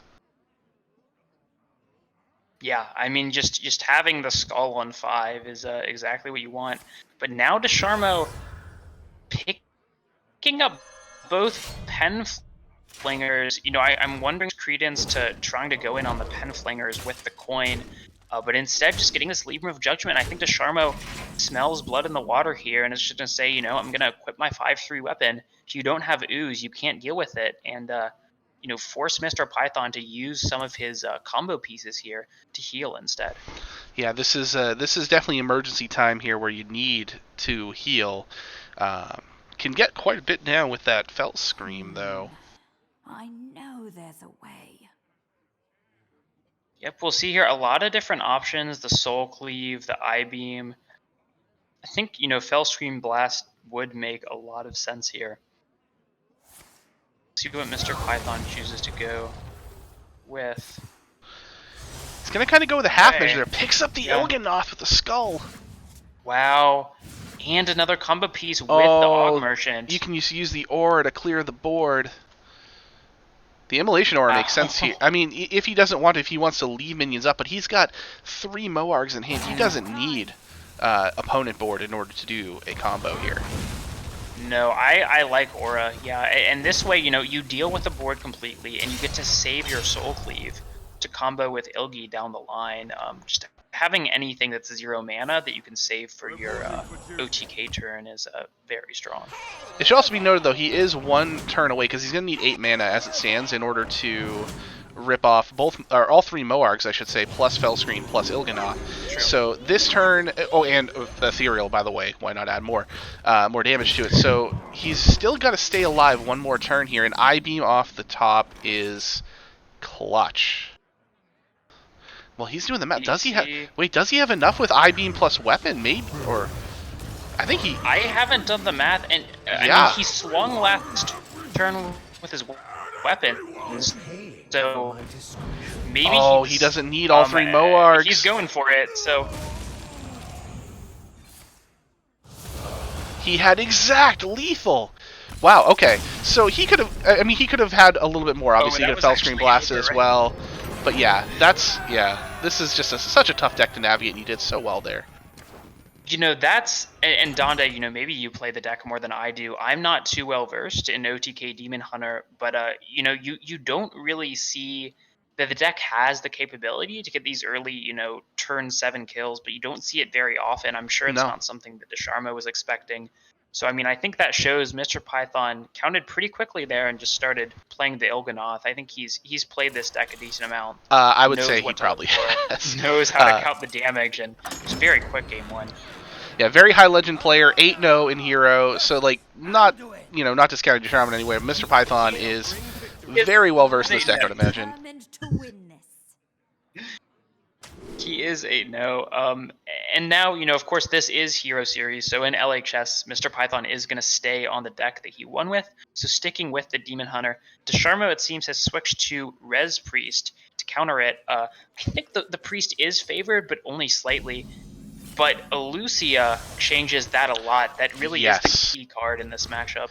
That really is the fulcrum of this matchup, because if you can get Elucia down and burn anything like Il'gynoth, I mean, anything besides Il'gynoth is good to burn, but you just really want to hit that Il'gynoth and end the Demon Hunter's hopes right there. Yep, exactly. It really is a card where, unless DeSharmo, for some reason, he plays it too early, or of course too late and dies instead. But often, you can make a pretty reasonable read just based on, how many cards they have in hand, and if your opponent has just played Skull to hit enough of those combo pieces that will lock your opponent out of the game.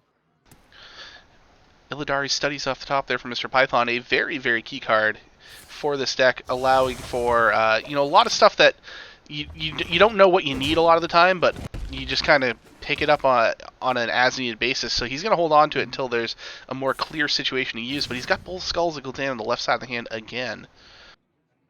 Yeah, I mean, I don't think I've seen that from a Demon Hunter 2 games in a row. In fact, you don't really see it that often. I can't remember the last time I saw both skulls next to each other. But You saw it like 3 minutes ago. Well, yeah, aside from the very last game. I would imagine, Mr. Python saving this Illidari studies for next turn, the turn 4 studies, to go right into the turn 5 skull. Picks up that Warblades, and there is the Illidari Studies, and picks up Stelina. Another one of those cards that doesn't get run in the, and he picked it up immediately. Doesn't get run in the deck ever as an inclusion, but it can really just be annoying. And guess what he's going to want to get rid of?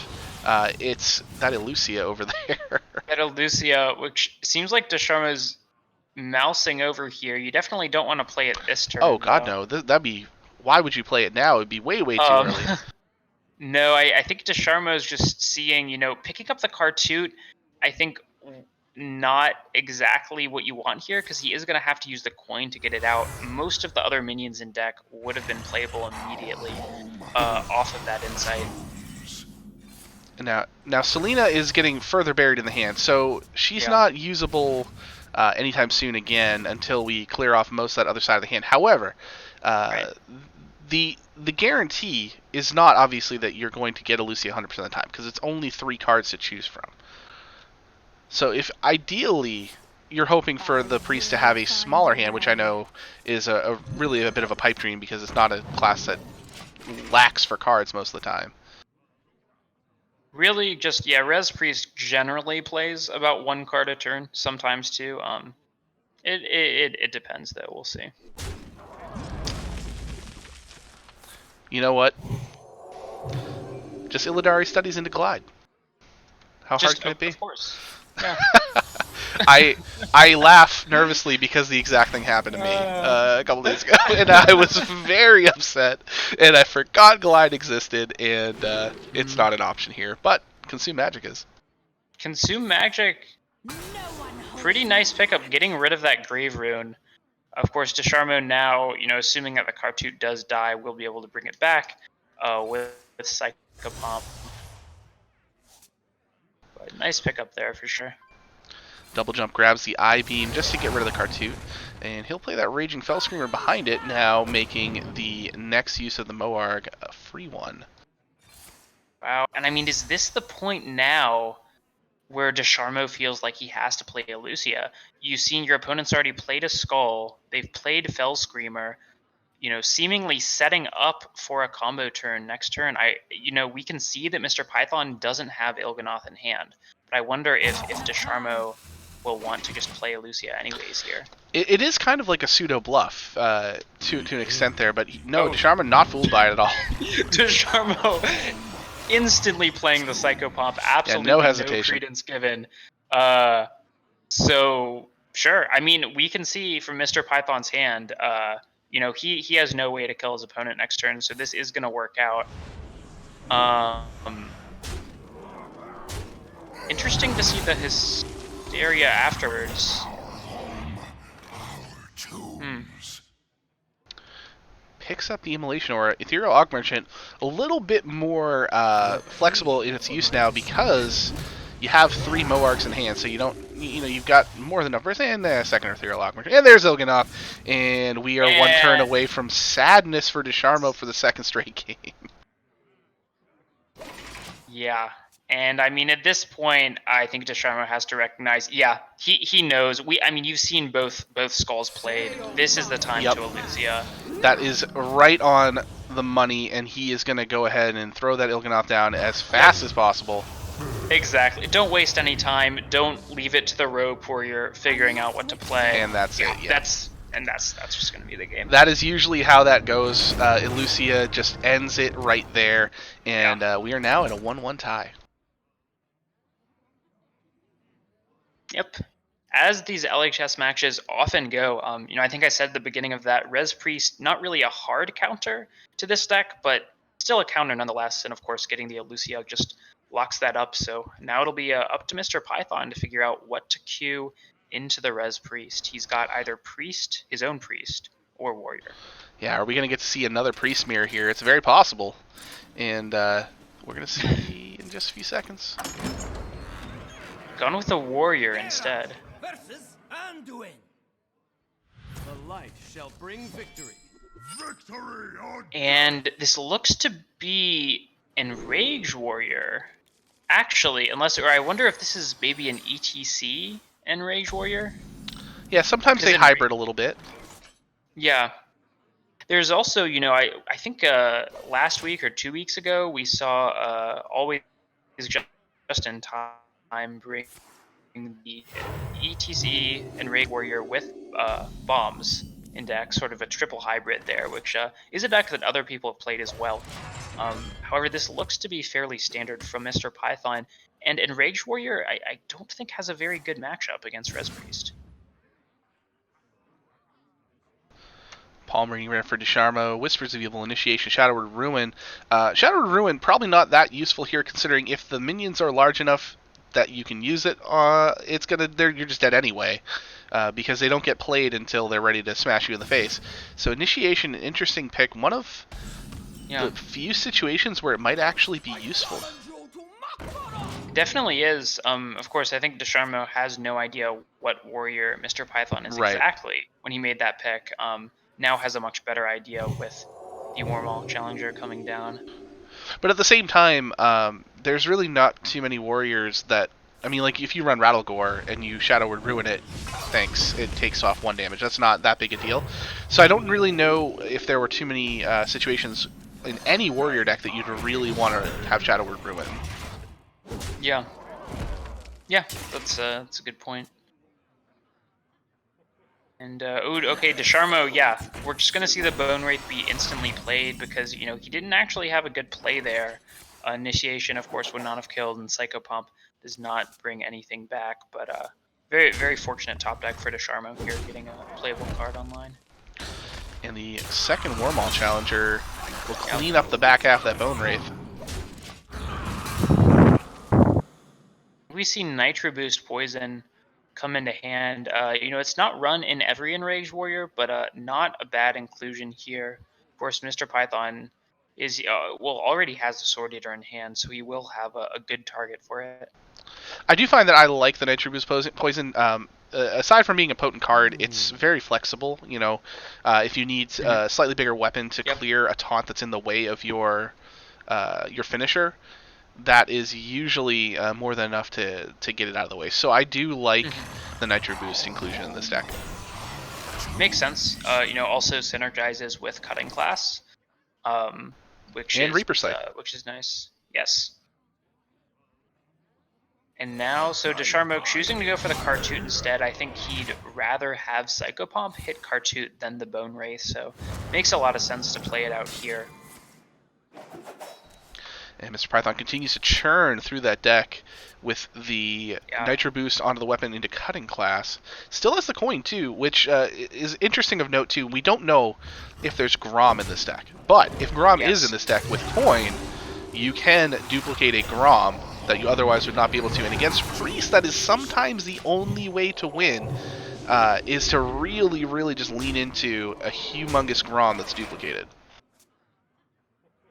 Yeah, no, exactly. That's a combo that I think you can easily forget about if you don't play a ton of Enraged Warrior, because it doesn't happen very often. But yeah, exactly. Specifically against Priest, it can be worth it to hang on to that coin to get a huge 24 damage burst combo.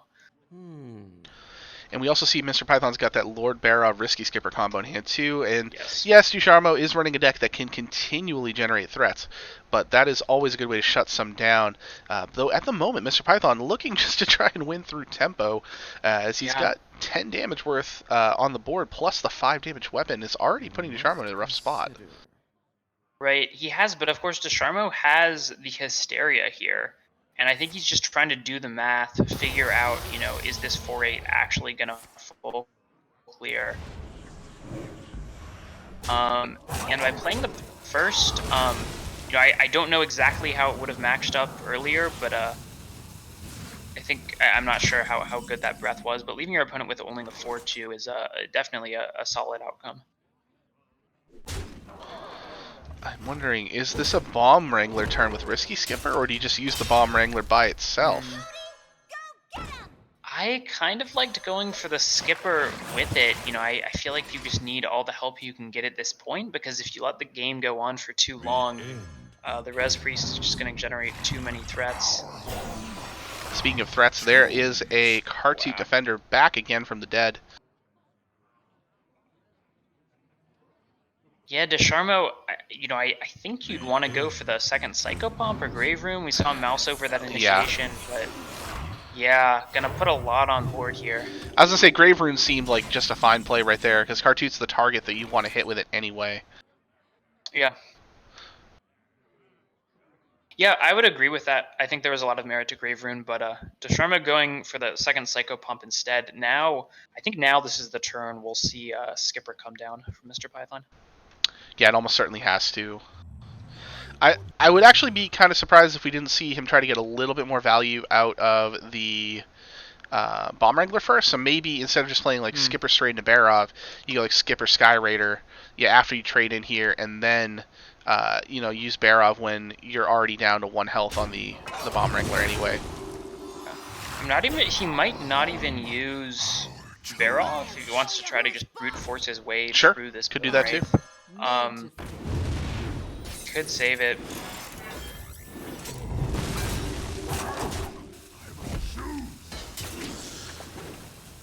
Saving the Sky Raider for the second half of the Bone Rage. And picks up that second Risky Skipper as well. Yeah. Ooh, Captain Greenskin, not a bad card in this deck. Oh. Yeah, especially on that Reaper Scythe, the Res Priest, one of the weaknesses is it does not run any weapon tech. You can't really afford to run Ooze or Cobalt Sticky Fingers, so it can be weak to weapons sometimes. DeSharmo just instantly plops down that Mass Resurrection and allow me to reintroduce you to all my minions. But here, I mean, this Greenskin, actually having the Skipper on board may not be ideal, but I mean, Scythe Coin Greenskin is pretty nice here. Yeah, I was gonna say I think you swing first to get the back half of the. Yeah. Or I suppose you can just trade a 1/1 in. You don't even have to play the Greenskin. Right, and now it'll kill it. It'll kill both naturally and get you the. Ooh, no, he's not gonna use the Greenskin. Oh, he wants the Greenskin at max health. Got it. I like this. Yeah. I do too. Yeah, at max health. This makes sense. Good. Yeah, good ordering here. I think there were fairly complex turn, a lot of things that had to happen, but I like the way that Mr. Python dealt with it. Kartut Defender number 43 coming down. Yeah, and with the Grave Rune, still getting to do that, and Mr. Python, it's just so tough to get through all of this, especially with the Mass Res still in hand for DeSharmo. I feel like his only hope here is that the Mass Res, just brings back a bunch of Psychopomps, maybe. And more Kartuts that get killed, the less likely that becomes. Yes. Mr. Python clears almost all the Kartuts, leaving one up, and DeSharmo, for once, doesn't have a way to duplicate it, but he does have another Mass Res, which, no, he's gonna go ahead. Oh, the initiation right onto the Rush minion. Like yes, very good recognition, and the Convincing Infiltrator will come down on the back end. Yeah, very nice from DeSharmo. Still, clears his opponent's board, and Mr. Python just gonna hero power and pass. Yeah. Quickest pass in the West right there. Exactly. Really not much he can do. Whereas DeSharmo, I could see Grave Room. I could also see just going for the Mass Res. I think this is fine. Yeah, at this point, DeSharmo has survived quite a few of the threats and can now afford to take it a little bit slower. Mr. Python, again, with the rapid fire pass. Yep. Oh my goodness, another Grave Rune. Wow. What will the Mass Res bring? All goodies.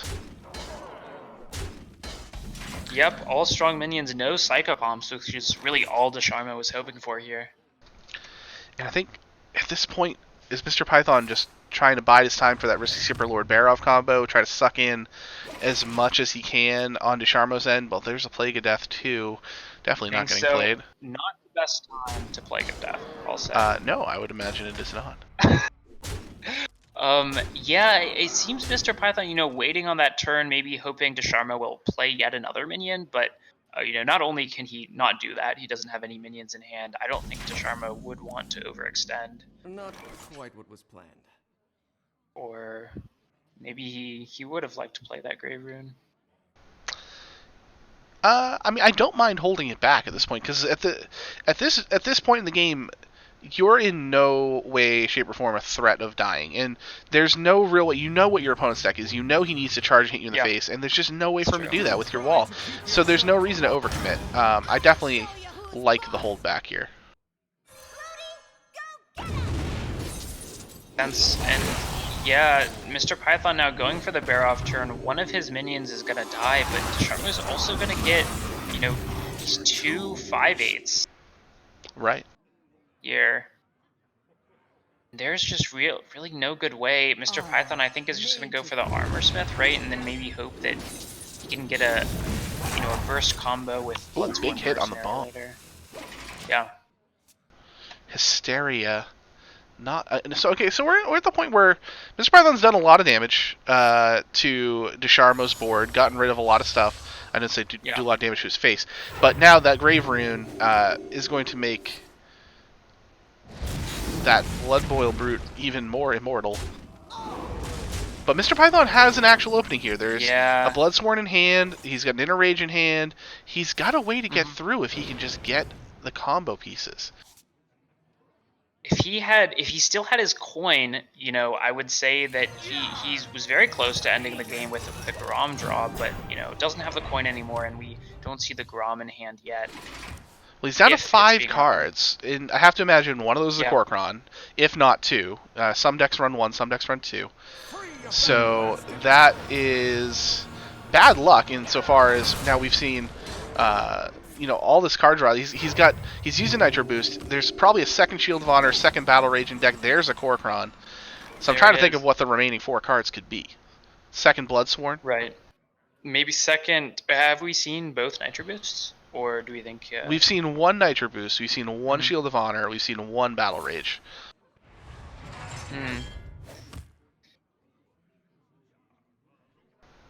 So right now his max damage is only 12. Even with drawing all those cards, I'm just not sure how. Well, 17. Right, like Mr. Python can never deal 30 damage in 1 turn, not without the coin. I mean, even holding on to this weapon, I don't believe that it's possible. I think him holding on to the weapon signifies that he has a second Nitro Boost in the deck. Okay, yeah. But that's 5 extra damage that he now has to get through thanks to the Galakrond play. So if he doesn't draw what he needs this turn, it is over. Second Bloodsworn is not good. Wait. So 4, 6, you can make 18, 23. Yeah, that's not enough.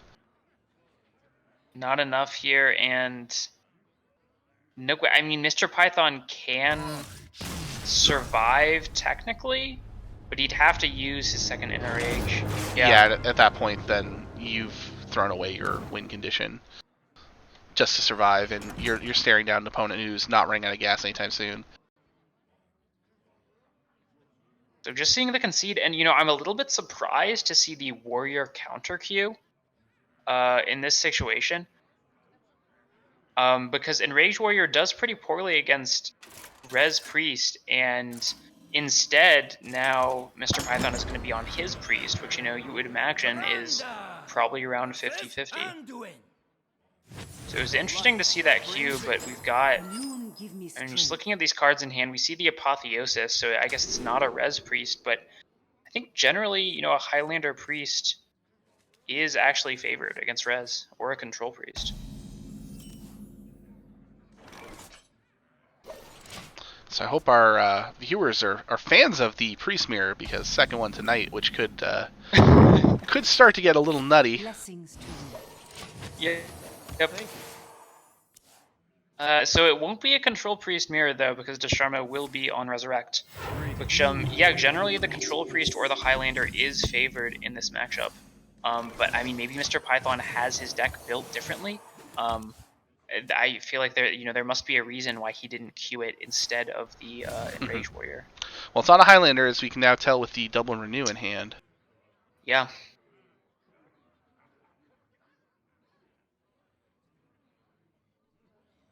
Desharmo, thinking about the Master Spell, at this point, I wonder if he doesn't know what Mr. Python's priest is. So maybe if he thinks it's if it's a mirror matchup, Master Spell can be quite good against another Resurrect priest.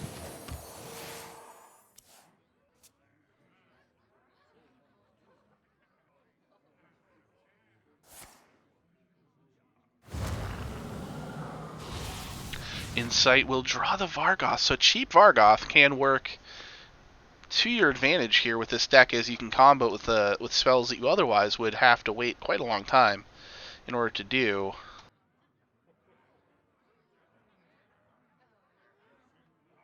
Yeah, I mean, I'm wondering, Desharmo is probably thinking he still doesn't know the priest list, and he might be afraid of it getting stolen by a Cabal Acolyte if Sure. he just plays it out here. Another Pyro for Python.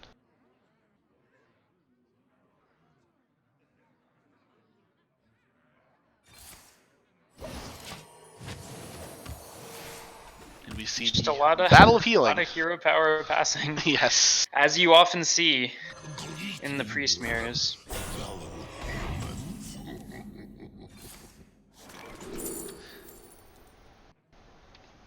Mind Vision, Idol of Yasharaj, Auspicious Spirits, the options here for Mr. Python.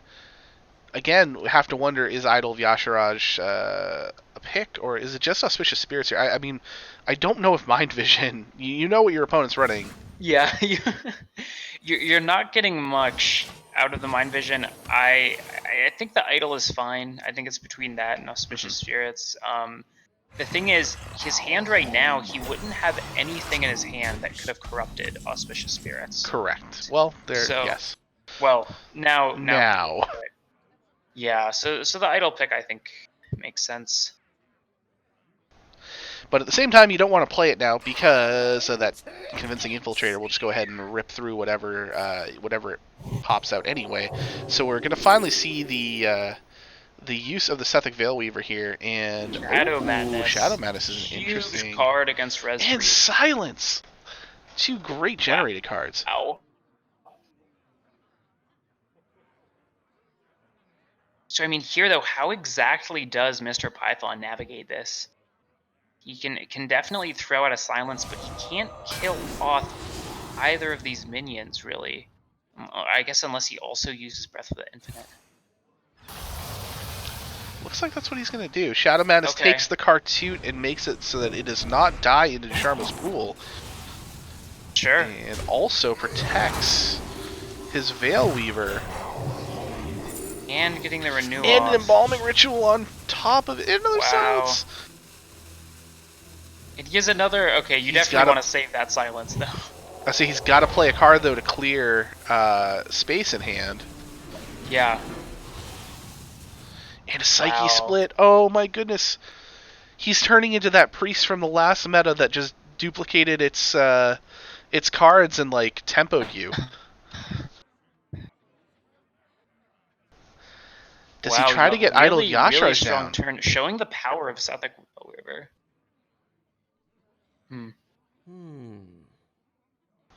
Not sure why the Renew would go to face here if you're Desharmo. And not Yeah, unless you really want your minion to die, I suppose. Yeah, I guess he's really just he's trying to find a way to kill it off now because Mhm. I don't think Desharmo has anything in his res pool right now. Nothing, no. Yeah. But this is just kind of an awkward situation to deal with.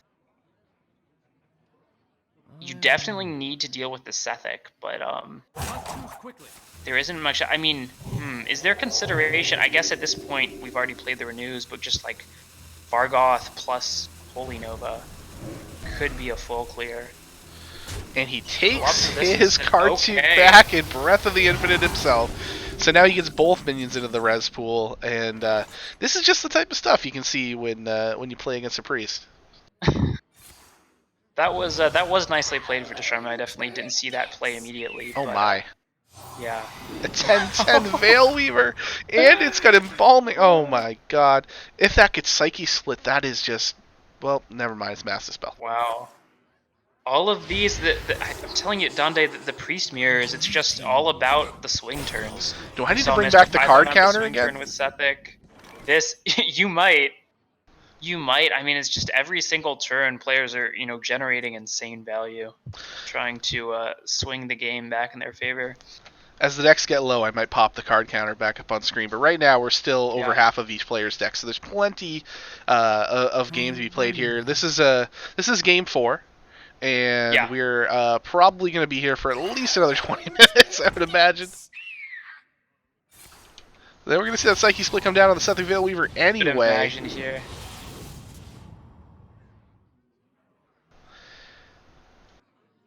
An insight, not bad. At this point here, yeah, not much else to play in the hand, so Mr. Python will just drop down the ooze. Opts out to silence the Convincing Infiltrator, which I find interesting, though it would have randomly generated 2 cards, so he would not have been full on cards in his hand if he had wanted to do that. But that being said, it doesn't. It would not. It's not like the 2/6 can kill anything of massive value this turn. Like if it kills the 3/2, you don't mind, whatever. So he's probably holding on to that in case there was like a Grave Runes or something to follow it up. Yeah, I think so, and silence is just so powerful in this matchup. Like you said, the Grave Rune, minions getting reborn, so I can see holding on to the silence for more value down the line. And there's Galakrond for Mr. Python. Speaking of value, yeah, I think Galakrond a really key card in this matchup. Although, right now it's not going to do much in terms of just clearing off minions, but yeah, I still like going for it here. Just, get it rolling as soon as possible. He ends up hitting the Psychopomp, which I don't hate because it doesn't generate a second, or it doesn't kill your 3/2 by hitting the Convincing Infiltrator. I guess the card 2 would have been better because then you could just clear it with a 3/2, but that's it's better than the Convincing Infiltrator hit. I agree.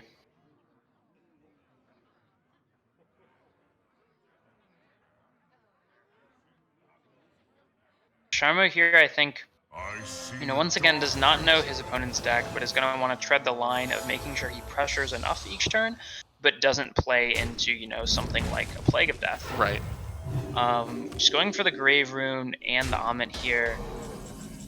Mr. Python could go for Plague of Death here, but just a simple silence on the Convincing Infiltrator cleans up a lot. I think he wants to hold on to that. I could see Rally first too, because if you rally, you're probably going to go ahead and get a Sethik back. That's true. And also a Lucia coming into the hand as well, which I think could be pretty strong. We can see Desharmo has a lot of discounted cards in hand. But Mr. Python instead going for the Cobalt Spellkin. Picks up the Fortune Teller off of the Galakrond's Wit. Taunt, Battlecry, gain +1/+1 for each spell in your hand, and there is going to be some spells in his hand, so could actually be a decent 5-drop. Yeah, that's a good point. Desharmo really leaning into the revivals here, but that Plague of Death in Mr. Python's hand, he's really trying to get the most value out of that possible, and it looks like he's going to succeed. Yeah, here it comes. Yeah, I mean it's got to be this turn. I think the board doesn't get much more than this. So many death rattles. Yeah, so I like that from Mr. Python. And Vargoth plus Desharmo. Mass Res. This is going to be a huge 50-50 here. Does he get the coin, or does he get the Mass Res and he gets the coin? Oh, you were a little bit ahead of stream there. We did not see that until, well, he emoted and then you said it and then we saw it. So there were signs there that there was not a Mass Res off of the Vargoth, but still, now if that Vargoth can live, it can continue to be a pain. Definitely. And Mr. Python, now having already used his Plague of Death, is going to have to figure out what to do here. Not a lot in terms of removal. Has Wild Pyro, has Silence, has Raise Dead, which could get back a Sethik, but and it will. See here. Oh, or just Rally to get back the Sethik.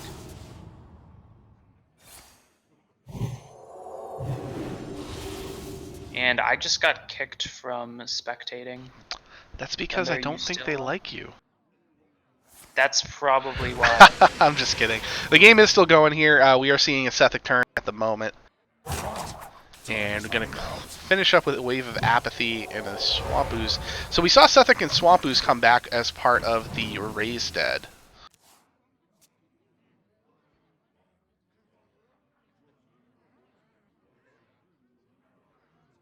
Okay. I'm back in, yeah. So yeah, the Sethic on board, Desharmo with his Vargoth silenced. And honestly, a good thing that he has it silenced, I think. You know, the only thing that he'd really want to get off of it is this Holy Nova. But not a lot going on in this hand. No, just a bunch of removal spells.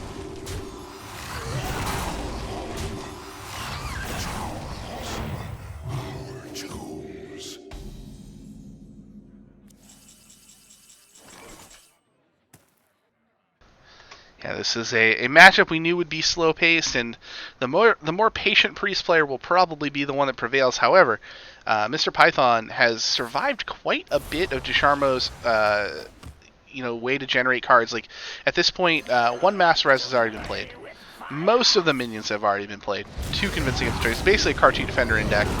At this point, both Psychopomps have been played. There's Katrina. That's another great way to generate cards.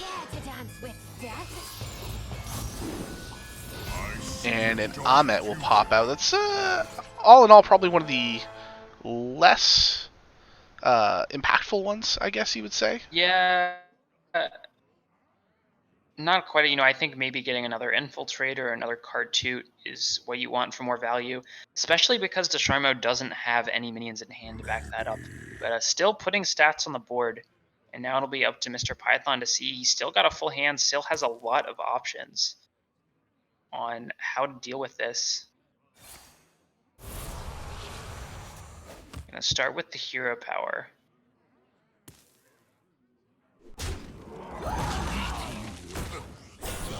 And Mr. Python says, "Look at me, I'm the Res Priest now."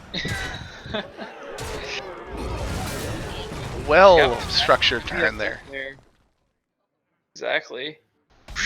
And by the way, he's still got two Sethic Veilweavers in hand and a bunch of cheap spells. That was such a quick pass. That from was a Desharmo. quick pass. I'm sure he's frustrated here, just having nothing to play. And now Mr. Python is just gonna, keep generating cards. Mr. Python, not much of the way to play in terms of threats. I guess this Fortune Teller coming down. It's one of the only times I've ever seen this card be played. But yeah, 5 mana, 7/7. Why not? Mech Priest, not a thing in your world? No. No, I've not had the privilege of running into that one. We're gonna see a beefy Sethic here with that Amet.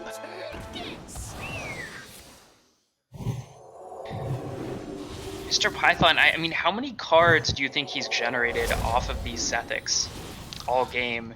11 billion would be my guess. Something like that. It's definitely in the range there. It's just been so huge, and I mean, that's showing just how powerful Control Priest can be when it has time to set up. This Res Priest is very powerful, but doesn't pressure its opponent very quickly, and Python has had the ability to play for the maximum value.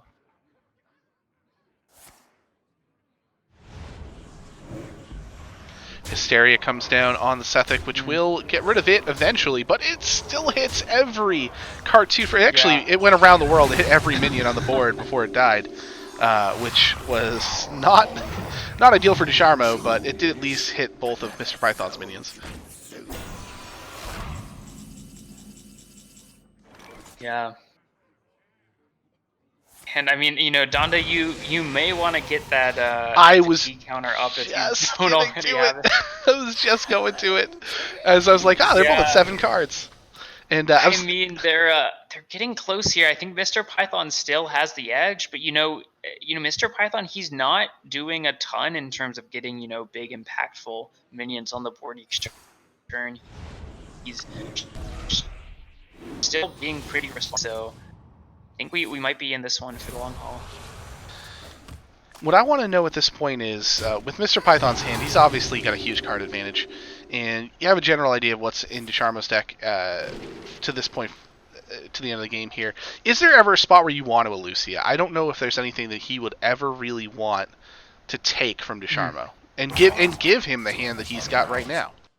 Donde, I was thinking about that same thing, and I think he's just gonna hold on to Elucia until the end of the game, right? You know, Desharmo, it's pretty clear he has a hand full of useless spells, but yeah, Mr. Python's got all this value sitting on his hand. He does not want to risk giving that to his opponent.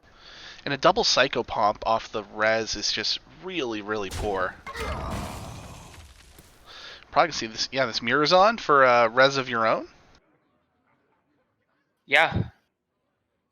And also, just I'm catching up on chat here, and we can see Twix chat is already enjoying the Priest Mirror right now at turn 8. Yes, the Resident a lot Sleeper. Of Resident Sleepers in chat. Yeah, and they'll be enjoying it 10 minutes into the future as well, because this match is, of course, still going. Mr. Python here just figuring out what he wants to do to best deal with these minions on board.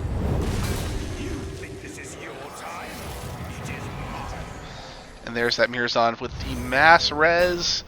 Hits the Fortune Teller, the Spellkin, and a second Pyromancer. I mean, I guess there wasn't a ton of power. Oh, there's the player. Galakrond coming in approximately 20 turns too late for Desharmo here. Mr. Python, Yeah, I think, is far outvalued. I mean, this Galakrond's been online since, I think, turn 7 or turn 8 for Mr. Python. It was very, very early, if not the earliest it could be played. It wasn't a, but it was early. Desharmo, on the other hand, here. I mean, we'll see. I think it's both of these players are going to be pressing their hero power each turn, and there can be a lot of disparity between what gets generated. Second Fortune Teller. Oh, you were excited by the first one. How does the second one hit you? Fortune Teller really just has been the MVP of this matchup, Donde. Oh, Elucia. Okay. Elucia. Oh my! So Desharmo is going to be the one to play the Elucia here.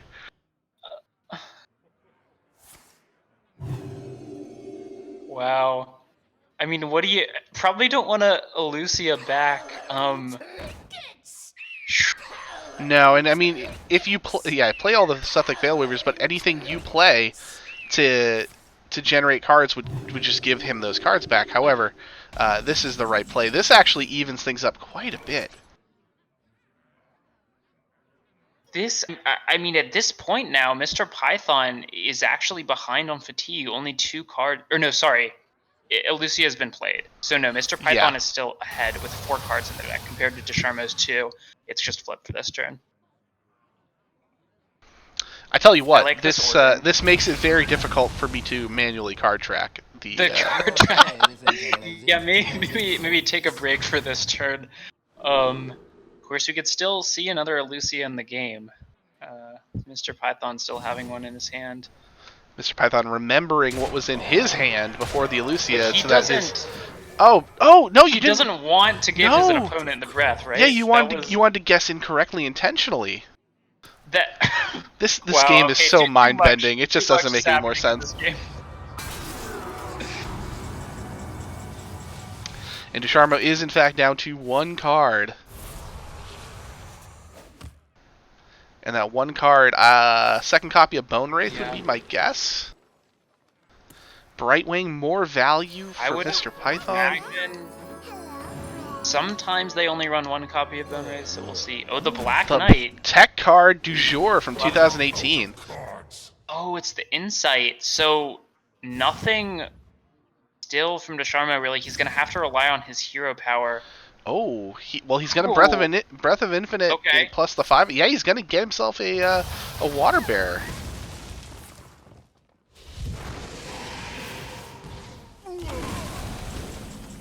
Play there from Desharmo, but I mean, Mr. Python really does have all the advantage here, I think. He can clean up with the Soul Mirror if he wants to, but just being ahead in fatigue is so powerful here. Yeah, at this point, Mr. Python's still 2 draws away.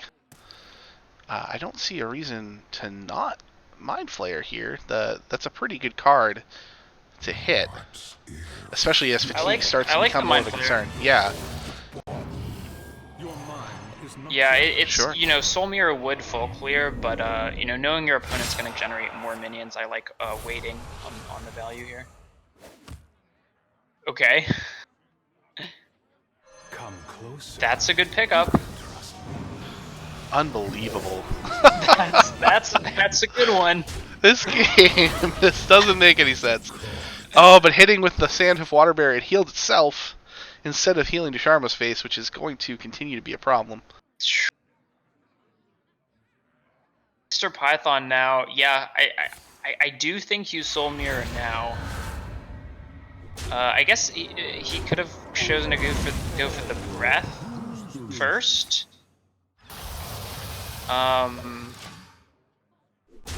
If you went for breath first, then this would be a.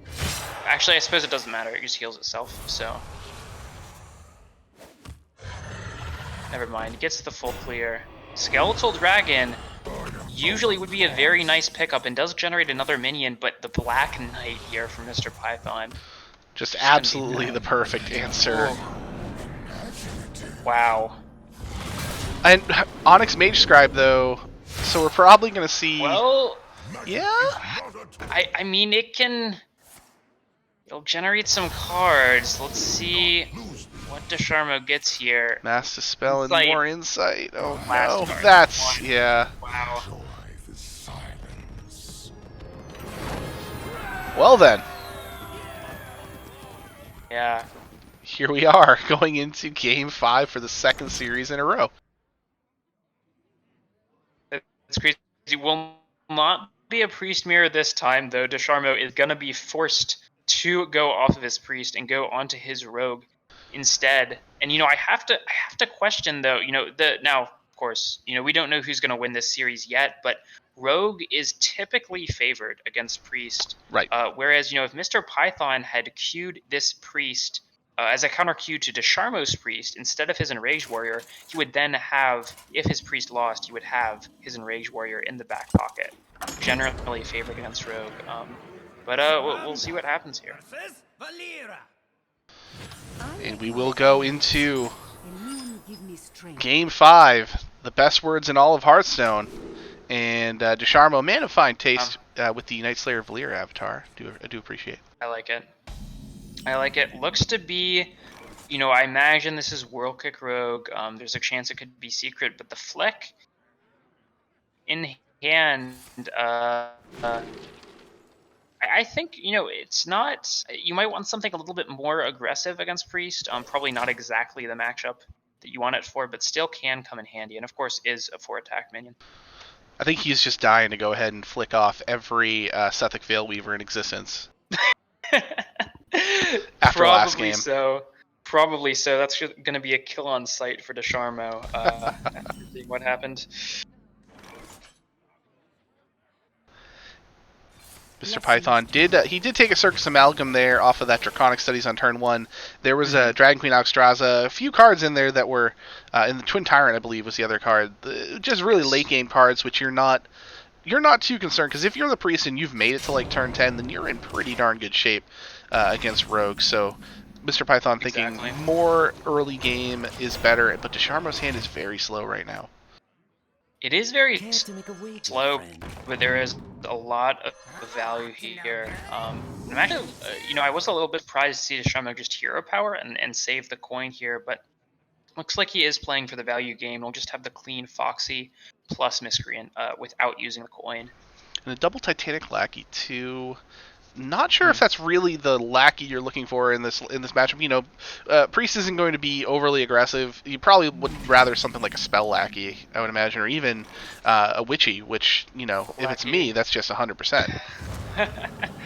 The Witchy, or even the 2 damage Lackey can come in handy in clearing off boards. Taunt, not quite as much.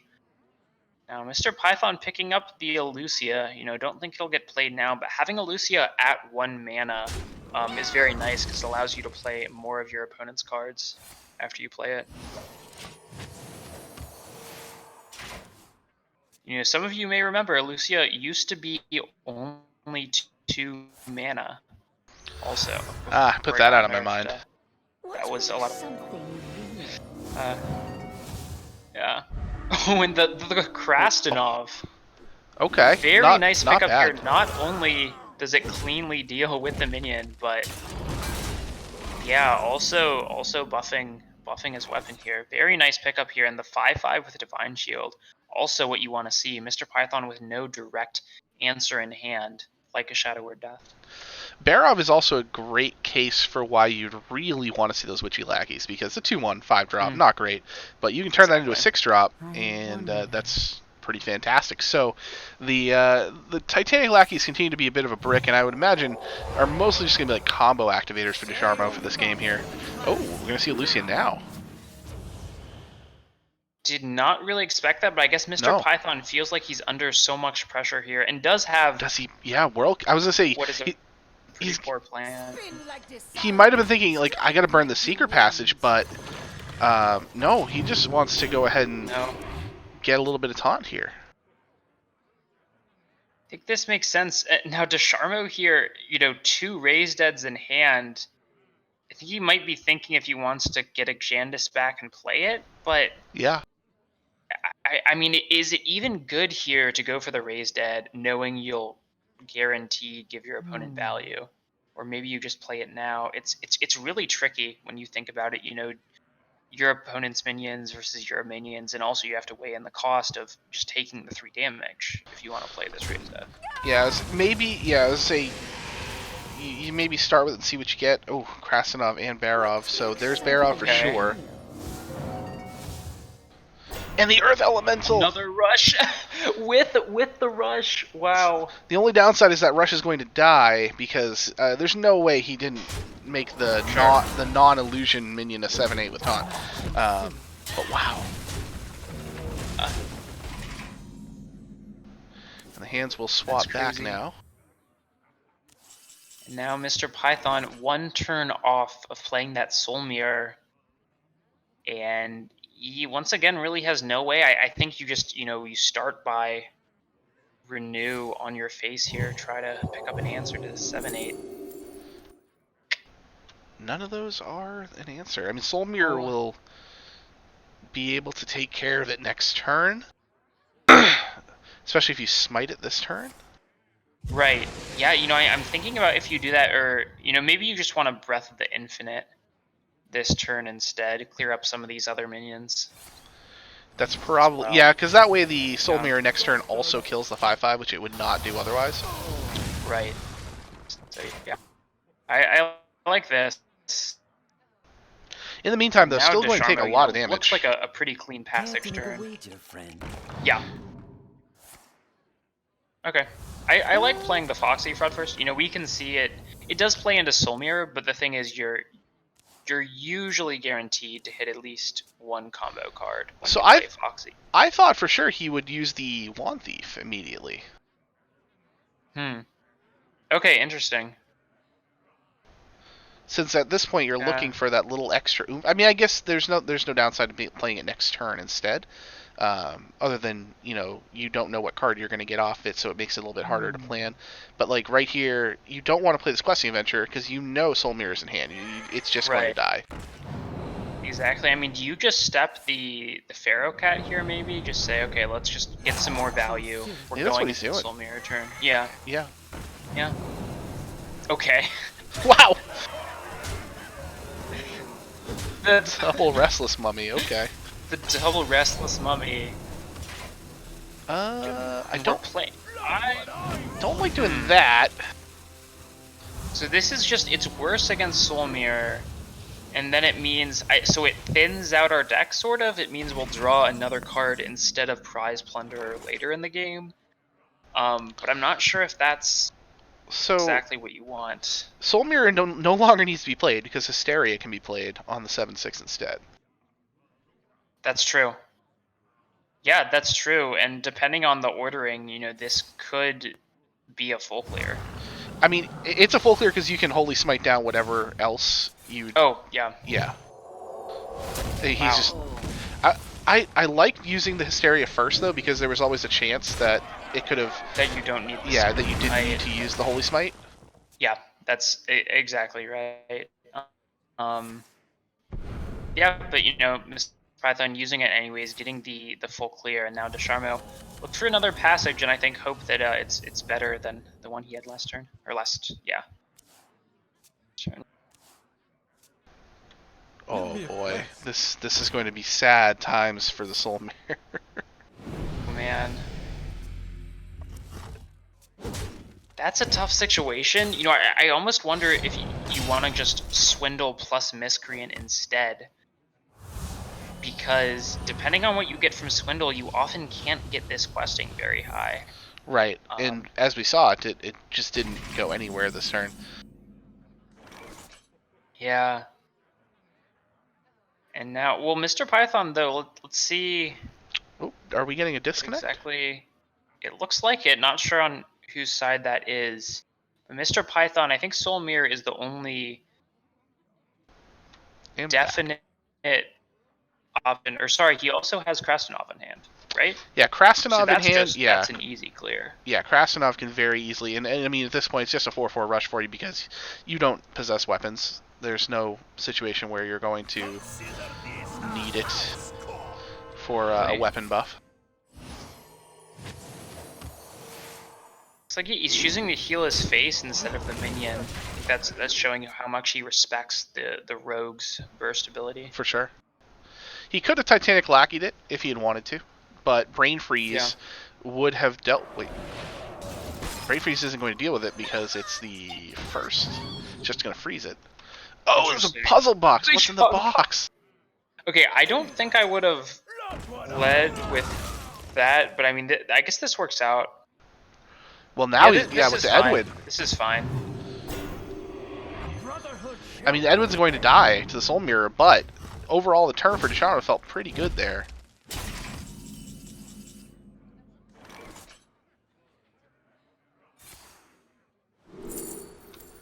Oh, Plague of Death, Mind Vision, Idol of Yasharaj. Probably the Plague would be my guess here. Idol of Yasharaj is nice, but I don't think that's your game plan on how you win. Mr. Python Mr. disagrees. Python disagrees. I would have thought it was the Plague too. You know, Rogue can get a lot of pretty strong boards up. But no, Mr. Python says that's fine. I can use the Soul Mirror here, and I'm gonna try to get a big minion down instead to win the game.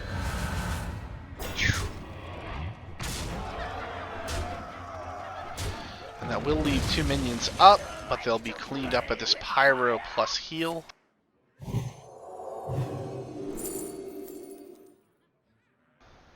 Picks the Hysteria. Draconic Study is also an interesting choice there if you're looking for some extra value. No tomb can hold me. Restless Mummy will clean up both Yeah. minions. Up to no good. Me too. Okay, Witchy Lackey, nice pickup here. Yes, definitely a hit for that 1/4. Hold me. And I mean, we can even, I think Desharmo, okay, goes for the 5-drop instead. Yep. Oh, and gets over Oh, what a hit! That's huge. I mean, I feel like that might be the best 5-drop he could have gotten against Priest. Yeah, against Priest it is Wow. fantastic. Phew. Tough spot for Mr. Python now. Yeah, not a whole lot he wants to do. I mean, I guess you could Galakron first and see if you win the 1/3 lottery. The other option would be or Idol Yasharaj here, right? And then Hysteria. If you I think so. I mean, if you Galakron now, you know, you can say, hey, you know, maybe my opponent is going to play more minions, and then Hysteria becomes guaranteed to be a full clear. Oh, he's But I gonna steal suppose a this minion. is a guaranteed full clear as well. It is Yeah. guaranteed full clear. Wow. And he might steal a minion out of it as well.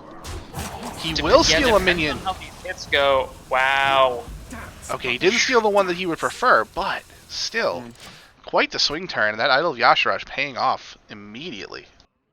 Yep. But I mean, this Cabal Acolyte can be answered by Flick, and that will deal with the other Acolyte that Mr. Python has in his deck as well. But if you're Mr. Python, are you excited to see that flick come down? Because that means it's not hitting your Sethic. So many options. That's a good point. Because otherwise, this 10-7 can be dealt with a double Restless Mummy and or even just Eviscerate.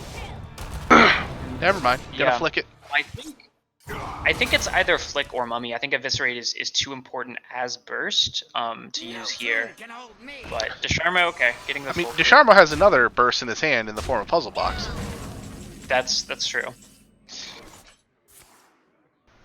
Unless it plays like 8 board buff spells. You can ask Valera about that when he spec'd me yesterday.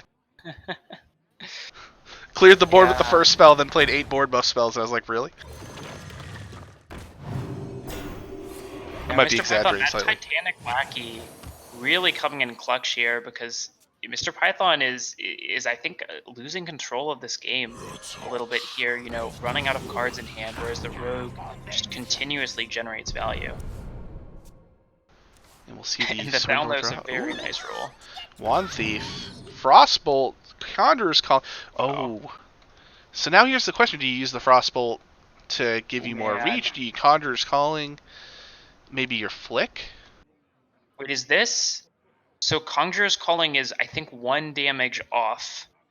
I think this is 1 off, right? Assuming that a taunt is not ruled 4, off this Sky 6, Stalker. 9. Yeah, because you can prep the... It's yeah. 9 plus 6, and you can prep it. Okay.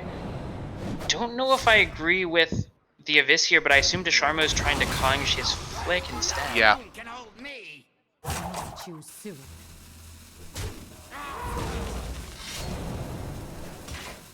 Wow.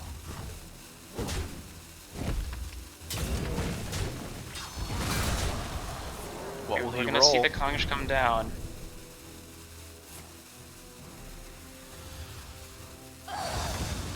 Some good stats. Solid rules here. A simple Yeah.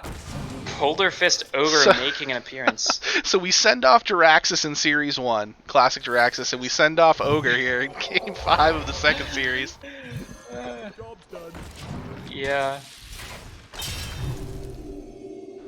It's 5 damage. Conjurer's Calling. Probably don't... Yeah, I think... Yeah, we can conj again here. Why not? Summon a random demon from your hand is not helpful. Give me a quest. Bye, Ogre. Oh! High made. High main and Lurker Are below. insane. Mr. Python looking for an answer to this next card here. Something like a Plague of Death. Breath of the Infinite. I don't think that's good enough. So what can it take? How So does he? I mean, even with. so he can breath away. He can technically two be things. alive. Yeah, he Yeah. can technically be alive. Yeah. Yeah. This is just hanging on by a thread at this point, though. Worst hit there. Yeah. No demon from hand though. But now Desharmo.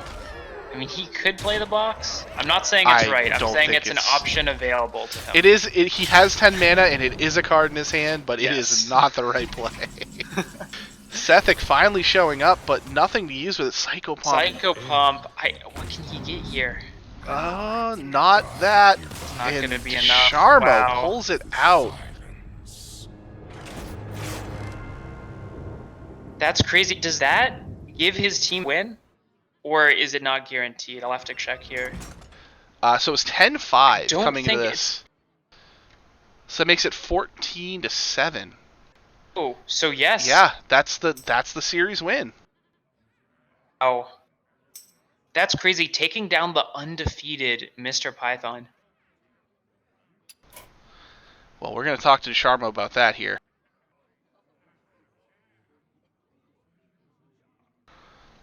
Let's get him in to the chat. Definitely.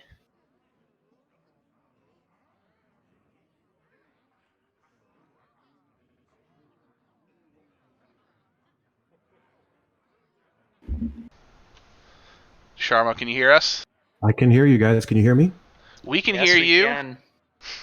So first of all, congratulations, and to our math, this advances your team to the finals. Now, I'm going to ask you a question, but I am going to hope that you wait until I ask the whole question before you go ahead with your answer, so that way Sure. we don't miss any of it. Don't skip ahead.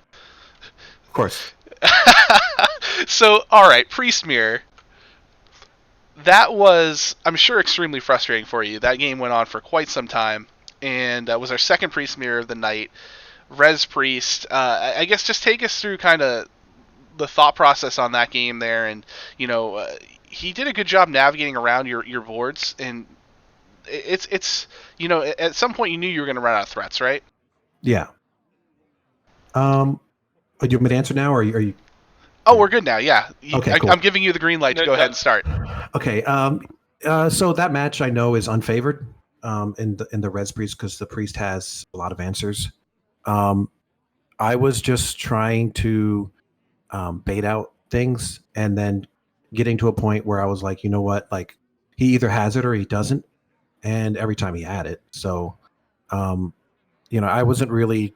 I don't want to say my game plan wasn't like I didn't have a long game plan. I just put myself in the mindset. Okay, he's going to be the control deck because he's the control guy, and I have to be the aggressive deck. I have to be the one to make him deal with my stuff because I wasn't going to win the control battle. So that's why I was a little bit more aggressive. I went all in sometimes. I know I did the what do you call it? The Vargoth res thing, and then I got coin. Yeah. I knew that was an option, but I was trying to high roll there. And I did it right after he Plague of Death. So I figured, you know what, if he has the other one, then so be it.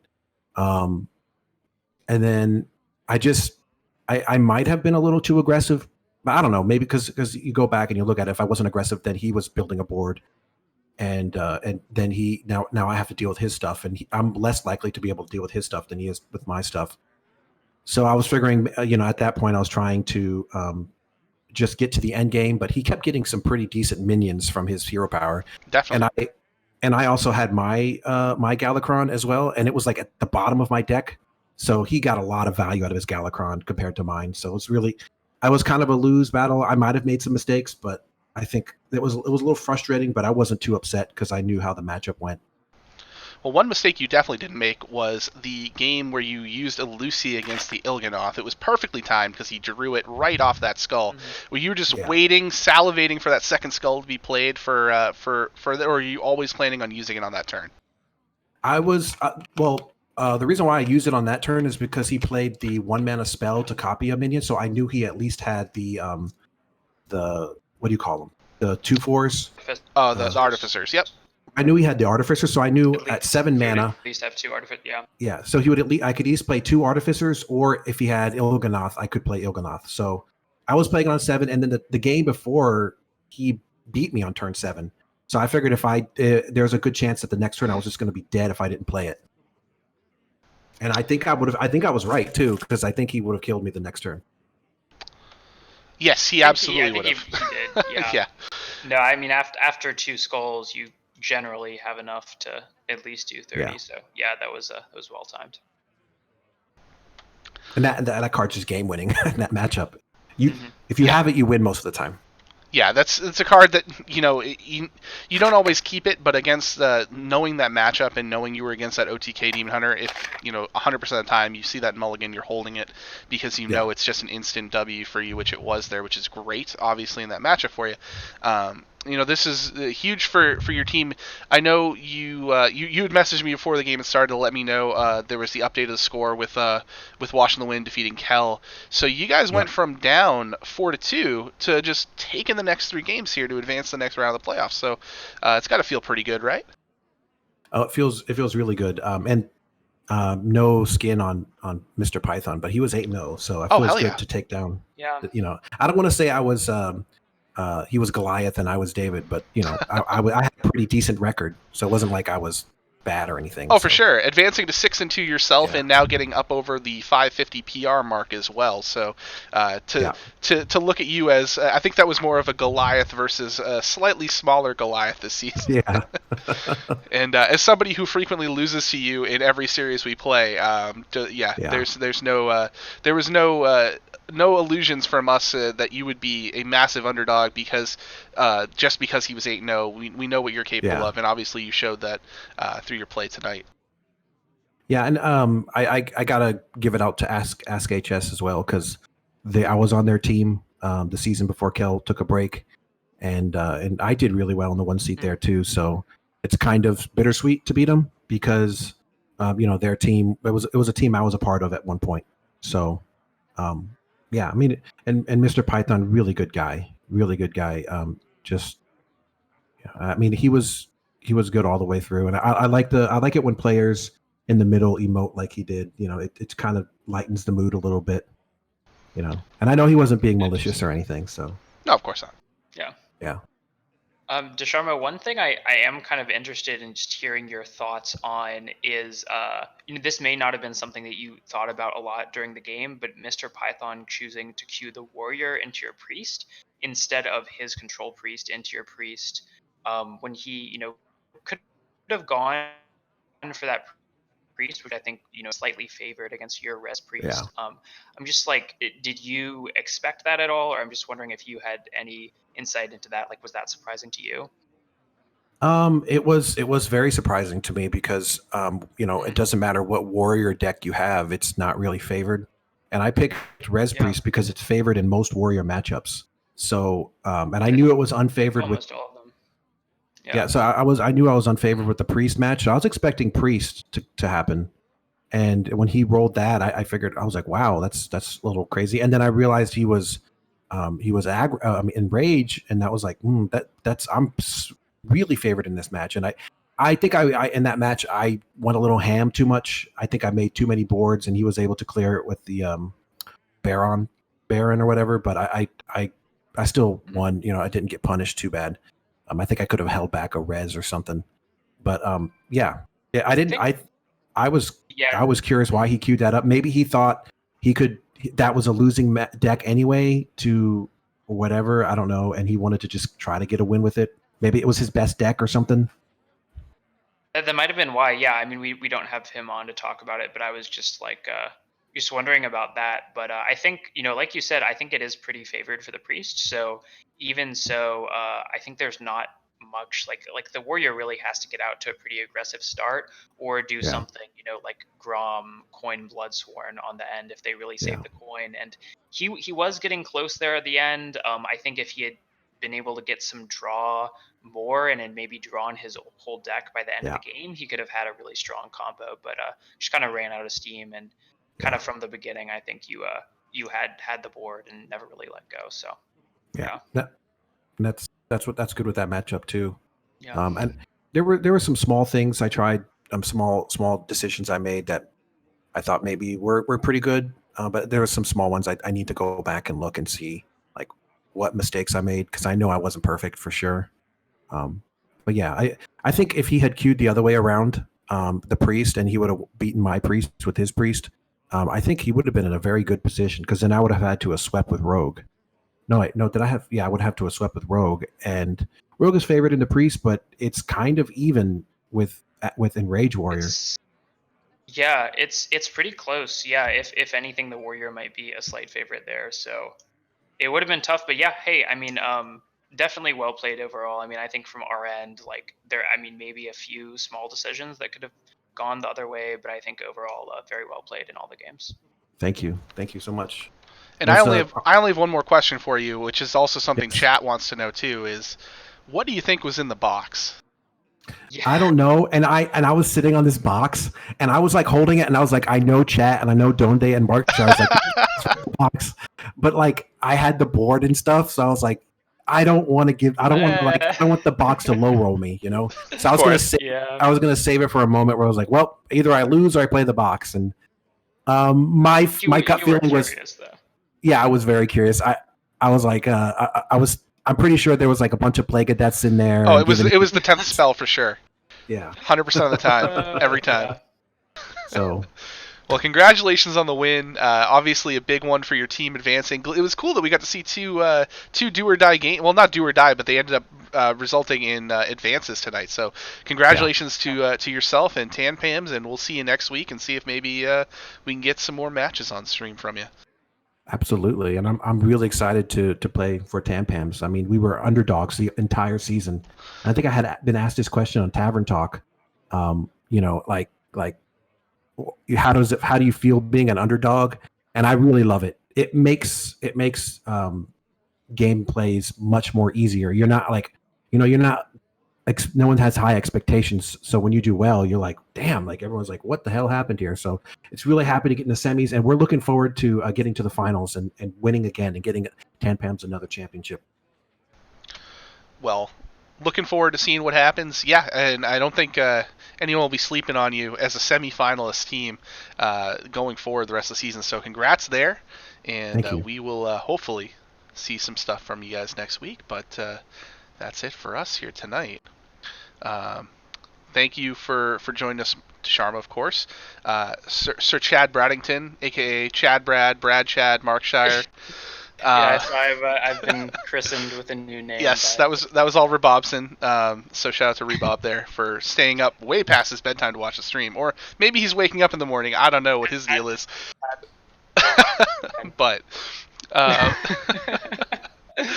oh man. But thank you for joining me tonight. It was a nice long stream too. 3 hours worth of Hearthstone is quality content for Team Hearth Legend. I almost used the L word as well, Markshire. You've poisoned my mind. trying to back out of that one there. I just realized we're all board members here, and I'm still here. I haven't left yet. I mean, you don't have to. You can I hang. mean, We're just wrapping up. That's fine. Why are you still here, Sharma? What's wrong with you? I mean, I'm not kicking you out. No, But, I'm kidding. I'm kidding. not like the other people we kicked out of the chat. I know. So But funny anyway. enough, the two matches that we had on tap for Sunday Showdown tomorrow night was also JR Juggerlaw versus Draco Cat in this matchup, which is of course no longer a match that might not be played. Who knows? And then the second match was Marty B of F2L versus Goose of the Flame Pimps, which also might not be played. So we'll see what happens tomorrow night on stream. But we do have a 1 p.m. match in Sunday Schoolstone, Our Hat versus Nails in the Pro Series. So there is definitely going to be a fun match tomorrow afternoon to watch. So, all right then. Sounds Well, good. yeah. So thanks again, everybody, for watching. Thanks for joining us on the cast here. And we will catch you on the stream tomorrow. Myself and either March or Icecleeze will be back with you next Saturday with some more playoff action. So until then, have a great night, and we will see you later. Good luck to everybody still playing the rest of the week. Have a good night.